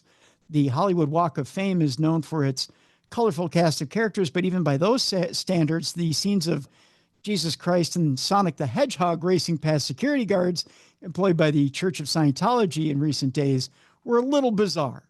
And yes, those were people dressed up as those two characters running past the guards at the Church of Scientology. It's going to look really bad when they shoot Sonic the Hedgehog, you know, just bleeding out on a solid gold floor purchased by Tom Cruise. Well, it's okay, because Knuckles will run in, pick him up, and run back out. Knuckles is the head of the Scientology division up there. That's the whole plan. Knuckles did this. Knuckles did it. Knuckles, you Judas. On Saturday afternoon, someone dressed as the Christian Messiah was among dozens of people in costumes and masks seen on a video, forcing open the door on a Scientology building on Hollywood Boulevard after a tug of war with a security guard. The footage posted on TikTok and Instagram shows the group sprinting up and down stairs and clashing with black-shirted security guards, giggling and gasping to catch their breath while church members scream at them to leave. Not fun. On their way out, as security guards approach armed with fire extinguishers, what are they going to do? Hit them with them? Probably. What's crazy is the Scientology, they're armed like a small army. I'm shocked that, well, I guess they're on camera, so they're going to have just fire extinguishers. But yeah, I guess they're going to bludgeon the teens. Which who hasn't wanted to bludgeon a teen every once in a while? But you know, I mean, they're armed up like a basically like a small country. There's rumor allegedly that they have huge arsenals all around all their churches. So it's shocking that they wouldn't go to more extreme measures to protect their areas, but maybe because they're on camera, they're being filmed the whole time. It's pretty bad PR, I guess, to shoot Sonic the Hedgehog in their temples. I think too, if you run in with a phone, I mean, yeah, it'd be bad PR to shoot somebody too. And then Tom Cruise has to go on TV and be like, "We're a peaceful people. Hey, look at me. Look how peaceful I am. Look at the smile. Hey, you can't forget old Tommy here, can you?" Can't deny. One of the sprinters, by the way, stopped and danced to celebrate the successful escape, a move reminiscent of a taunt of the video game Fortnite. So they're kind of, you know, they're kind of emulating video games when they do this. These children need jobs. Someone needs to work at a Carl's Jr. Yes. For weeks, groups of people have barged into two of the church's Hollywood properties, racing through the hallways and tussling with security guards, trying to see how far they can get before they are forced to leave by church staff. They call it speed running, slang for trying to beat a video game as quickly as possible, scurrying around hazards and taking shortcuts to skip through levels. These posting and commenting on the content online treat the events like real-life gaming, musing about facing off with famous Scientology figures in a boss fight, and referring to each new area of a Scientology property seen on a run as a step towards unlocking parts of a level map. So it's they're live casting. Yeah. This is, I honestly, I love how much thought they put into this. I really enjoy it. I will say though, you know, you've got a Streisand effect here too. If the Church of Scientology is getting angry about it and they're trying to fight back against it, these kids are just going to keep escalating because they're they're trolling them and they're having so much fun with it. And then now they know that they're big mad. They're just going to keep doing it, keep trying to escalate until one of them gets popped in the lobby or something, you know? Yeah. Church officials say the incidents are not a game and have accused the speedrunners of hate crimes. After dozens on Saturday stormed the Ivar Avenue building that houses an exhibit dedicated to the church's founder, science fiction author L. Ron Hubbard. The external door handles were removed from all three of Scientology's properties. on Hollywood Boulevard by Sunday morning. Guards could be seen blocking the doorway to one building on Monday afternoon. These incidents are not speed running. They are organized trespasses into religious and public information facilities for social media attention, Scientology spokesman David Bloomberg said in a statement. Over recent weeks, individuals have repeatedly forced their way into church properties on Hollywood Boulevard, disrupted religious and public facilities, damaged church property, and endangered staff, parishioners, and visitors. Bloomberg said several staff members were knocked down in the chaos. On Saturday, he declined to offer specifics about updates to the church's security measures. Now, there was another incident that had happened. I want to say it was in New York. I've always been a big stand for Jack Parsons. So any revenge that can be taken against L. Ron Hubbard in the name of Jack Parsons, I'm there for. An unruly mob broke into a New York City building and injured an employee and damaged property. What happened there was a pack of unruly teens went wild inside a New York City Scientology building. And this had happened May 3rd. I like that they say pack. It'd be a little more funny if they called it a gaggle of teens. A gaggle, like geese. Yeah, a gaggle of teens. The terrifying incident went down at the church's building on West 46th Street, just a few steps away from Times Square, at around 4:24 in the afternoon. Well, now that would terrify some seniors because that's right around dinner. Yeah, and they haven't had their medicine yet. No. First you medicate, then you nosh. I mean, we all know that. And if you're going to go down to the Carnegie Deli, you always get a little bit of soup, matzo ball soup, and you get a nice pastrami sandwich. That's a good afternoon. We don't need these kids disrupting our Scientology services. No. We just. Do you get the mustard or no mustard? Always go for the mustard. Good. You got to have a little spice in your life. Ellie or stone ground? Stone ground. Officers responded to a call for a burglary in progress after the mob forced entry into the building through a side door this time. They didn't go through the front door, but side door when they caused some property damage. Police say the caller, a 30-year-old male, was kicked in the leg and injured, but not hospitalized. The hoodlums. Well, this is hoodlum behavior. They're breaking into buildings and kicking people. So, I guess that's fair. Then fled before police arrived. No arrests were made. The investigation's still open. Yeah. Well, I think this is going to culminate in somebody getting popped in the lobby. Like I said, just here for a lobby pop. A lobby pop, which sounds refreshing. It might be for the Church of Scientology. Now, don't you think that's how you de-escalate? Scientology hands out Tootsie Pops. Not that kind of pop. Well, no, I mean, if they handed a nice Tootsie Pop to the kids, don't you think they'd be like, oh, a one, a two, a three? I would never take candy from L. Ron Hubbard. No, that's a great lyric for the album. Yeah. Yeah, that's a great song. I'd never take candy from L. Ron Hubbard. Is that that's sound advice, honestly. That is. Is that a country song, by the way? I'd never take candy from L. Ron Hubbard. No, it's experimental pop.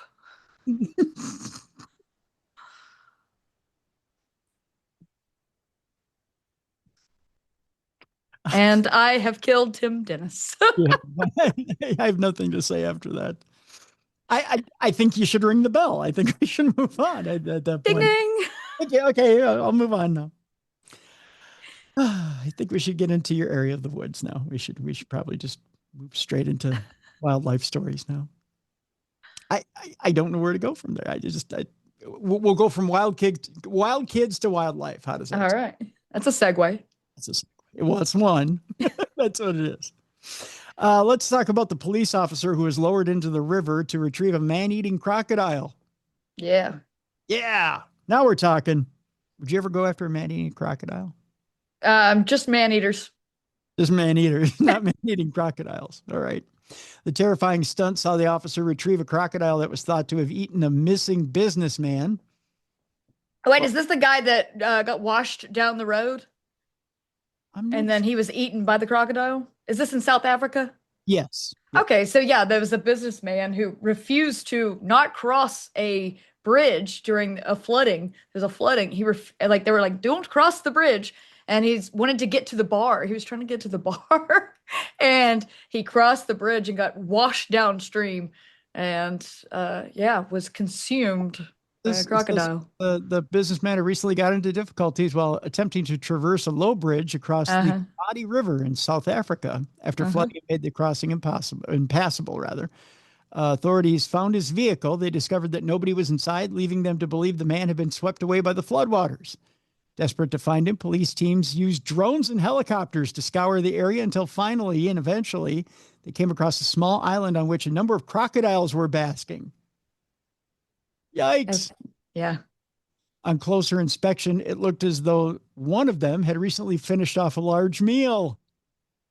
To find out for sure if the man had met his end in the jaws of the enormous reptile, the police teams took it out from a distance, then lowered one particularly brave officer, Captain Johann Potgeeter, that's his name. His nickname is Potty? Listen. When you have an incident like this, a situation like this, there's nobody tougher than Potty. Potty is the one that you call in for these tasks. So when he's in the gym and he puts a bar on his shoulders and he stoops, what is he doing? Squatty potty. See what I did there? I'm glad you picked up on that. So old Squatty Potty went down on a rope to secure the animal and bring it back for analysis.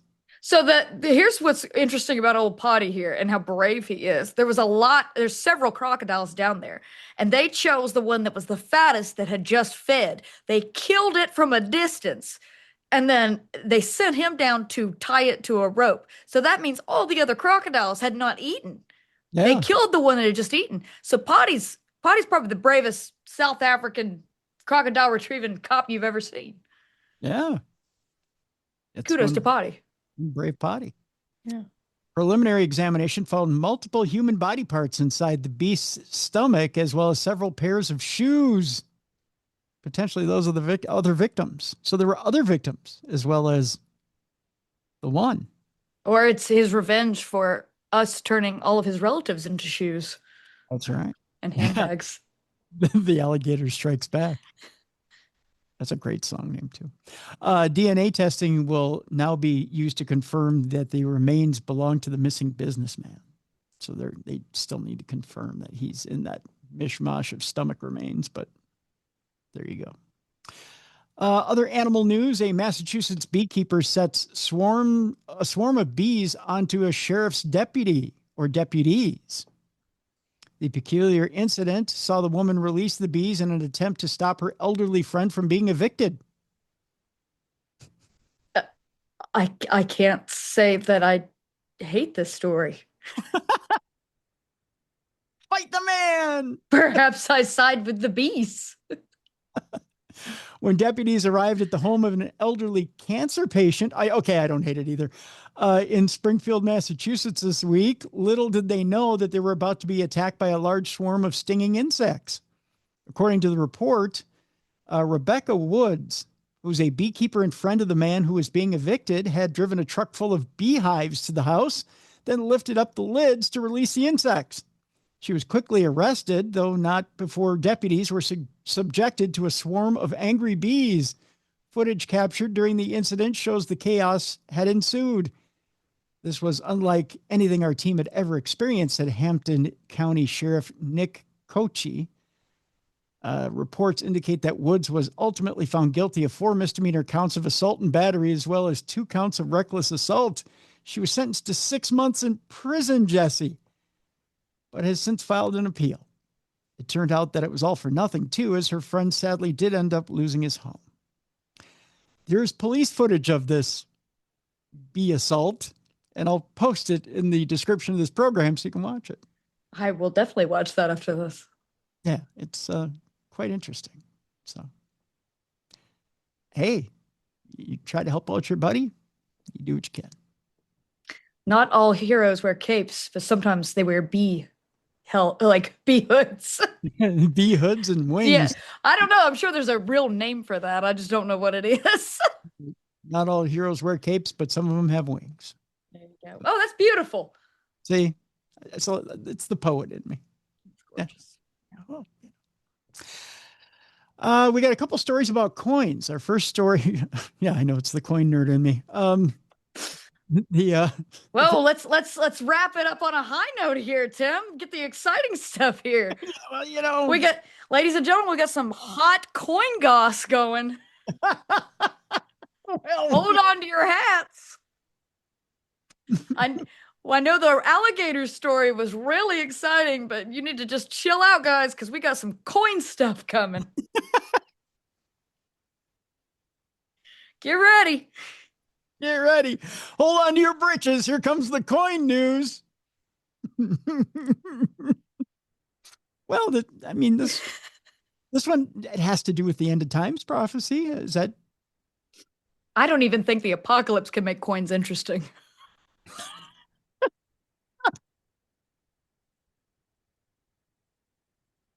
There's a rhythm here, Jessi. I'm trying to wind you down a little bit and then ramp you back up with the palate cleanser. Wind me down. Don't put me in the grave.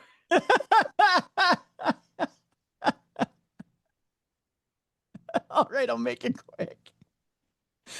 An ancient Lamb of God coin or coins are marked with biblical end of times prophecy, and they've been discovered. Ancient coins stamped with symbols linked to a biblical end of times prophecy have been unearthed more than 1,000 years after they were created. The rare Lamb of God silver pieces feature the Alpha and Omega, a symbol described in the Bible as representing the beginning and the end. Yeah, but fuck you, God. Not as interesting as you're eating the guy over here or the bees that are attacking the cops. A phrase closely associated with the book of Revelation, but not as interesting as the alligator. The book of Revelation, again, apocalyptic prophecy, but not as interesting as the alligator. Written by John to 7 churches in Asia Minor, serving as a message of comfort and warning regarding the ultimate triumph of Jesus over evil. The 2 coins found in Denmark were minted around the year 1009 as England faced relentless Viking attacks when rulers turned to faith in hopes of divine protection. But the powerful imagery etched into the tiny pieces of silver was not merely decorative, as it carried deeply theological symbolism tied to Christ's sacrifice. Well, I'm sure, raids on your villages by vicious pagans. Viking raids were notoriously brutal. I guess that would basically be the apocalypse to these people. So they would mint these to signify at that time that, yes, there was an apocalypse upon them. Sure. On one side of the coin, the Lamb of God stands above the Greek letters Alpha and Omega, symbols that are widely recognized in Christian theology as declarations of God's ultimate authority over the beginning and end of time. It says here, well, here, I'll just show you. I'll show you the picture of them.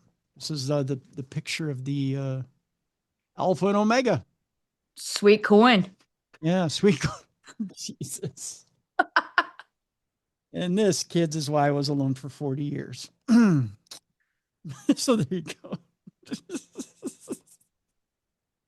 I was going to tell you about the other coins from the Vikings, but, they aren't any more interesting, I guess.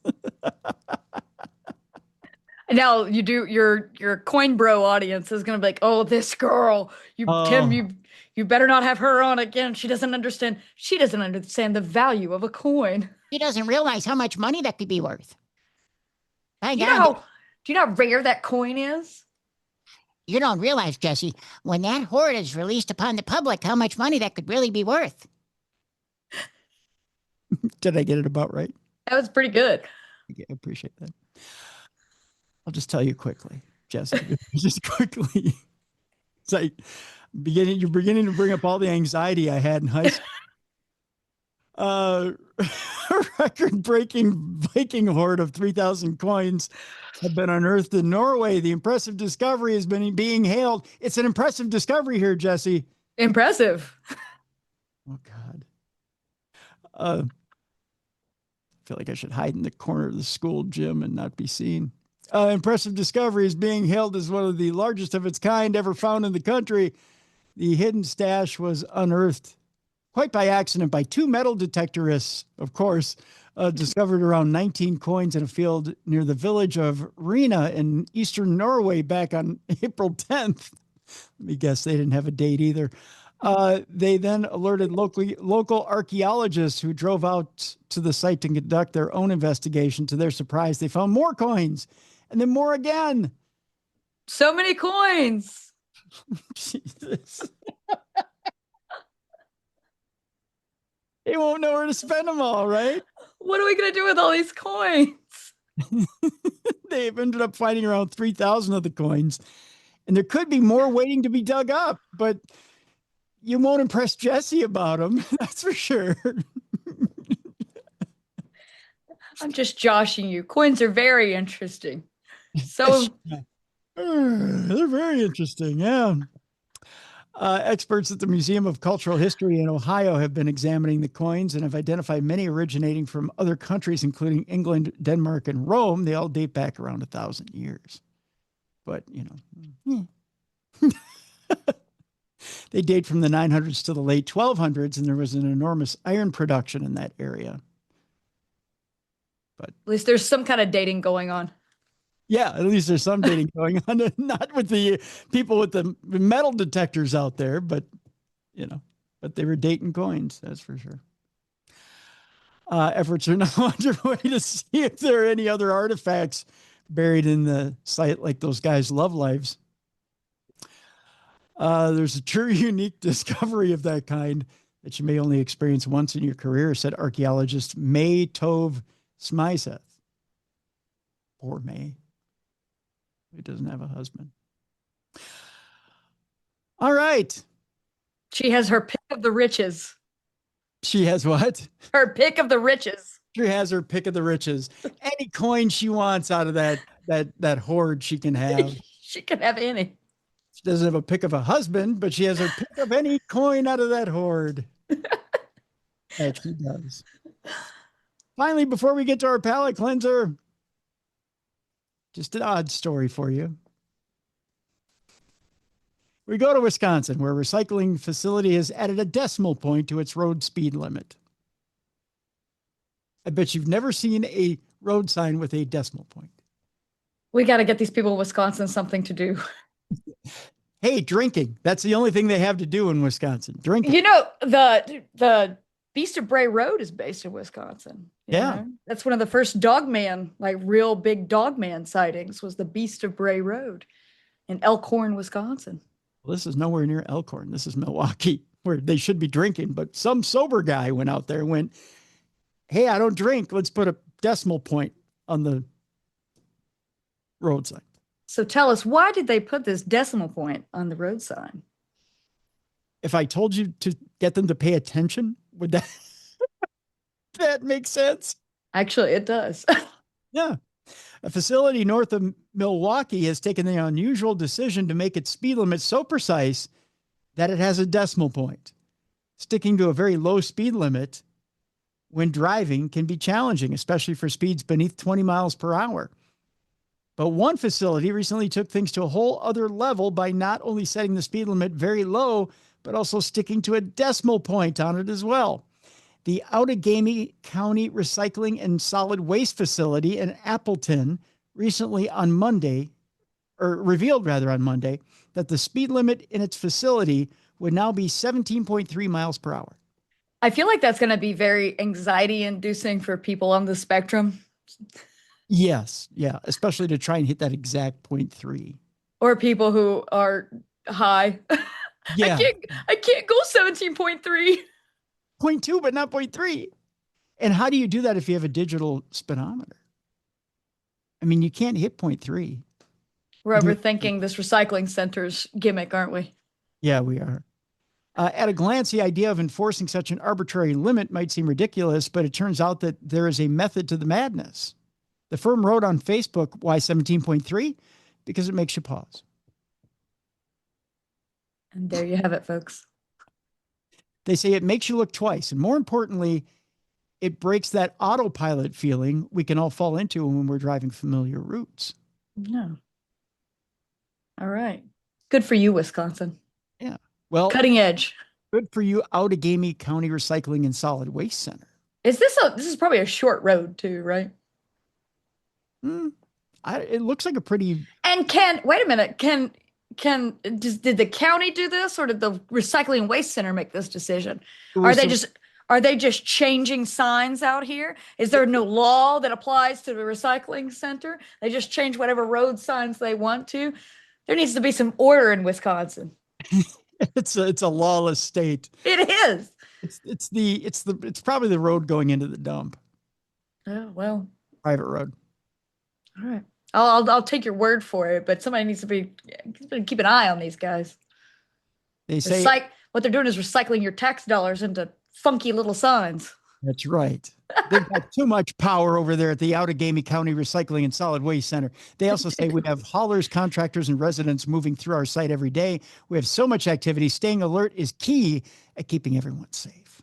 Yeah. Uh-huh. You know what I think? I think somebody there's drinking too much goddamn coffee. That's what I think. Yeah. Someone's too keyed up. I understand that, though. I can't knock that one. You know what I think we ought to be doing? I think we ought to be shoving heroin in their coffee filters. Oh my God. That's that's your solution? Then I think the speed limit falls right to 17 miles per hour and we're all happy. They go right off the cliff is what they're going to do. They're going to nod out. I don't think that's the solution. I just want to end the corruption at the recycling center here, okay? I'm not here to put them into a dope sickness. A dope sickness. This is why we're never getting elected, because we're trying to blow up the moon. We're trying to poison the dump workers with heroin. You and I are never getting beyond this. This is the apex of where it goes. This is it. Yeah. And you know what? That's okay. That's okay. I figured that would stop them from being so Yeah, that'll do it. You never see jazz singers sitting around talking about 17.3 miles per hour. It would be the perfect speed limit for this street. What is it, 1922? Jazz singers? Hey there, Daddy-O. I got a solution. Sitting there with the needle out of their arm going, hey, Daddy-O, it would be perfect street speed for this street. No, they don't. You know what? They don't care. I think you need to go back to coins. See, you got me off track with the coins. I was straight-laced Stevie over here reading about coins, and you were now you're drugging people with heroin in their coffee. That's right. Now all of a sudden I'm on a heroin rampage. A man with a horse and a dream. That's right. If you're going to ride the white horse. Anyway, it's time for our palate cleanser. That sounds great. Something wacky out there. So you'd be like, well, just get to the palate cleanser, Tim. Where's the bell? Ding, ding, ding, ding. Just go ding, ding, ding, ding, ding. Okay, we're on to the palate cleanser. Our palate cleanser today is about all things that are dead and whether we should revive them or not. You ready for this, Jessi? I'm prepared as well as I can be. Okay, so I need you to tell me. You tell me, or as Jesse Ventura said, you tell me. Another great Jesse, yes. Yeah. Thank you for your service.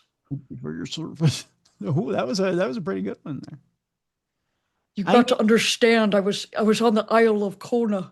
I was out there on the Isle of Kona and I was basking in the sun like a crocodile. And there I was when they came down upon me.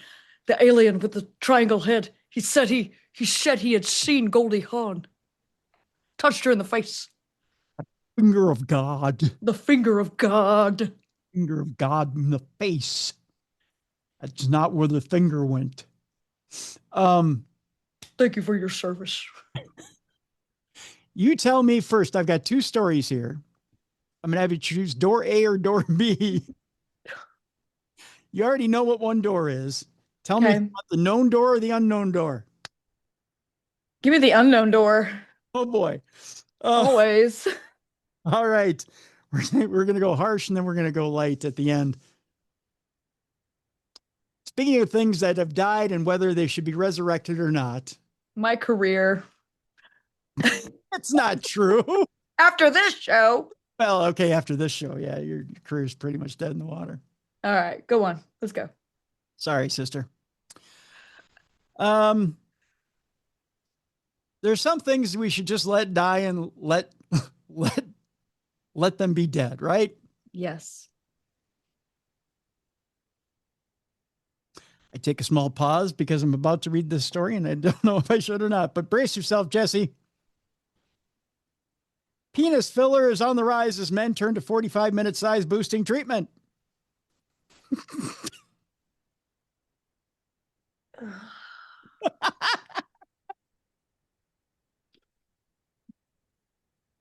Forget Botox and lip filler. Men are now jumping aboard the alterations bandwagon and have a whole new area they're targeting with the arrival of penis filler. So is the goal here as an old man to have a youthful peeper or to have a larger peeper? I don't know. Are you seeking a peeper of yesteryear? Or are you seeking a peeper of the future? Ready for this? This is the most bizarre thing I've ever seen in my life. Yeah, are we seeing things? What are we doing? No. Yeah, okay, go ahead. Guys worried about the size of their manhood are now turning to filler. And the treatment is on the rise. More and more are going under the jabbing needle to enhance the shape and girth of their manhood to improve their performance in the bedroom. So they're now, mind you, I'm a diabetic who puts needles in himself every day. Yeah, that's a bridge too far.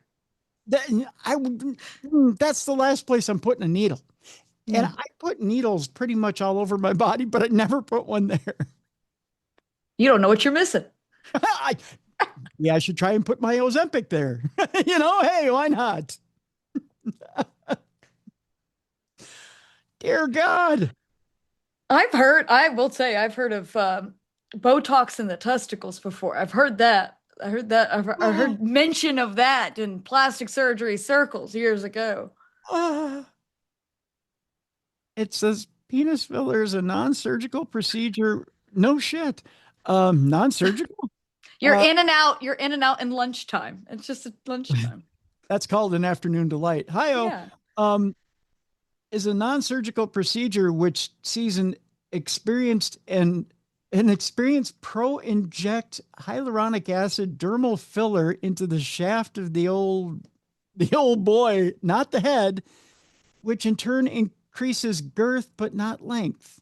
Oh, yeah, okay. That makes sense. Why are we doing it? Hyaluronic acid, your body naturally produces hyaluronic acid. So they use it for lip filler a lot of the time too, to plump lips. And it actually attracts water.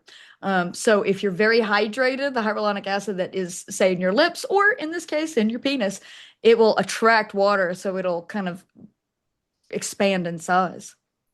Jessi, I put it in my green shake every day, but I don't have a 15-inch dong. You're putting it in the wrong shake.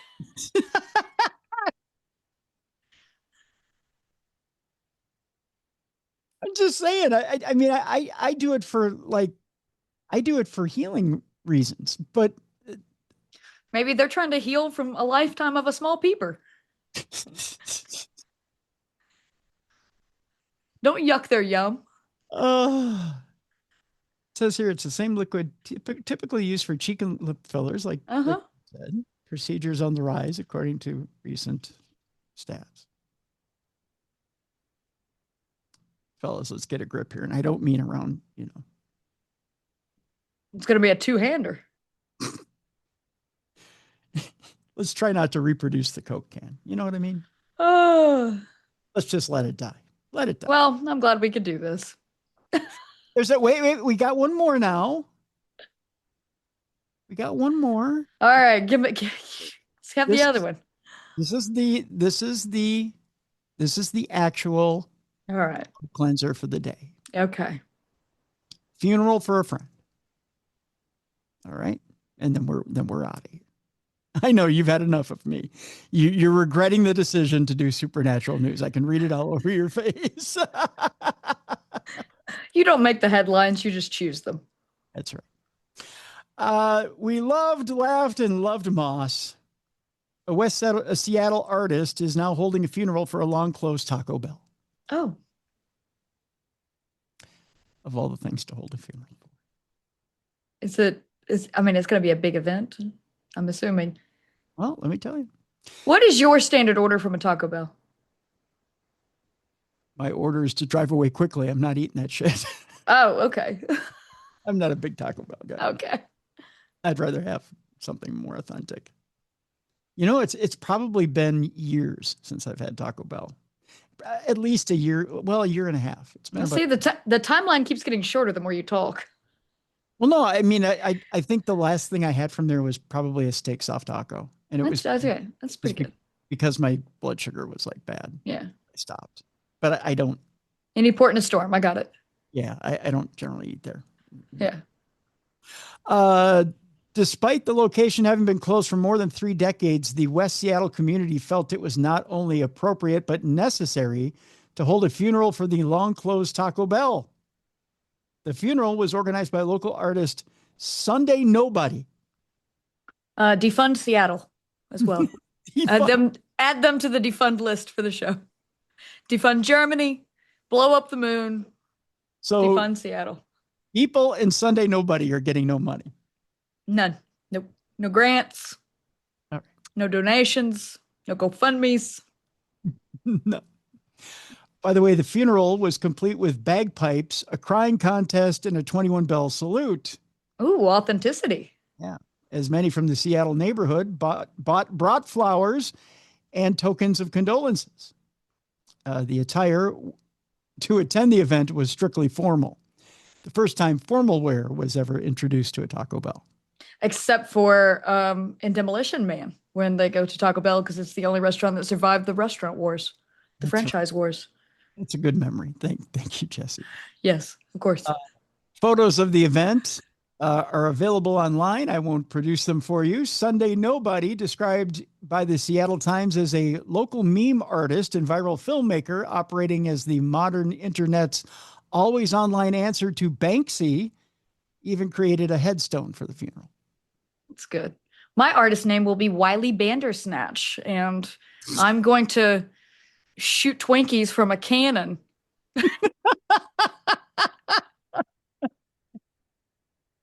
So everybody come to my art showing, Twinkies from a Cannon. It's going to be a commentary on the disenfranchised.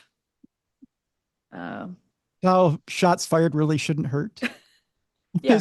In fact, you'll just be catching them out of the air. Oh, I will. I probably will eat your entire supply. I know that didn't sound right. But yeah. I'll eat anything you shoot out of your cannon. Wait. That didn't sound right either. Among those in attendance was Seattle City Council member Alexis Mercedes Rink. My deepest condolences to the West Seattle Taco Bell community. Rink commented on Instagram after the event. I stand with you during this trying time. Your grief is felt, and I share in it. May this loss be a reminder to all of us to live Moss. Live Moss. Is there anybody out there with like a normal name, like John Davis or, Tom Johnson? Is everybody just got a weird?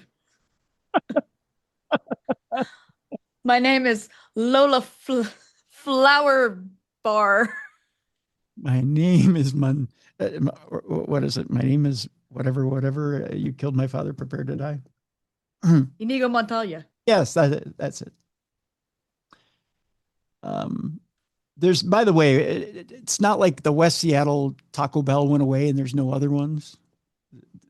They have multiple locations in Seattle. Okay. Well, at least there's some good news. Yeah. So they're fine. I was worried. They'll be able to produce plenty of gas in Seattle. Yeah. Good for them. So they'll be all right. So that'll do it, Jessi. That'll do it. One more time, let people know where they can find the movie.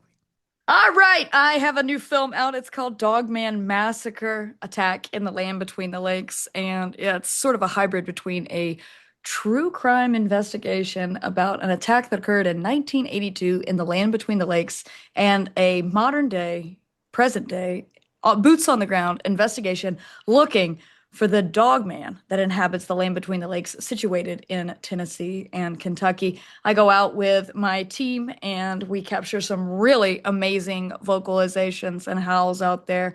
You can find that on Small Town Monsters YouTube channel. Check that out along with my other films, The Sumter Sasquatch and The Monster on Morris Mountain Bigfoot in the Uaris. All films sure to please, sure to be enjoyable and a thrill ride, much like this show that we just did here. And of course, your art installation is called? I forgot what it was, but I'm shooting Twinkies out of cannons. I know that. Yeah, shooting Twinkies out of cannons. Yeah. Be sure to look for that at a city near you. Yeah. Look for my installation. One woman art show called Cream Out of a Cannon. Cream out of a cannon. Cream out of a cannon, right? I think that would be highly attended if you just came to. I feel like there's going to be a lot of disappointment when people come to the show. Right? They'll be like, oh, I can't wait to see it. And it's like, yeah, it's just a well, you know. You win some, you lose some. Well, but again, it's up to those people to do their research, right? Yeah. I mean, you can't do it for them. Let that be a lesson. That's right. Let it be a lesson. Let the buyer beware, right? That's what I always heard when I was growing up. Let the buyer beware. Tomorrow on the big program, our guest is Gail Galata. The book is called Voices Carry Here, Supernatural Stories of Ghosts, Mystery, and Suspense. So we'll be talking short stories of those ghosts with Gail tomorrow on the big program. She does not have an art installation having anything to do with confectionaries. Well, when I start to represent her and guide her, she will. This is where the paranormal community is headed. That's right. It's an untapped market. Right. Cupcakes out of my cannon is what Galata's new line will be, I'm sure. We can, will, and shall blow up the moon. Don't forget that one. And we're blowing up the moon. Yeah. And giving heroin to Wisconsin. Garbage men. Right. Yeah. That's all part of the big program. No, it's part of our new Taking Over the World program. Paranormal peeps are now in charge. All right, that'll do it for the big program today. Jessi, thank you so much for being here. Thank you for having me. It's greatly appreciated. Thank you, my friend. All right, folks, we're out of here. We'll see you tomorrow for Gail Galata, Voices Carry. Voices Carry Here. Voices Carry was another band in the 80s till Tuesday. I think you remember them. Oh, hush, even down, Voices Carry. That's another song. Voices Carry Here is Gail Galata. She's with us tomorrow on the big program. For Jessi Doyle, I'm Tim Dennis. Thank you so much for joining us here on the best in paranormal programming. This is Darkness Radio.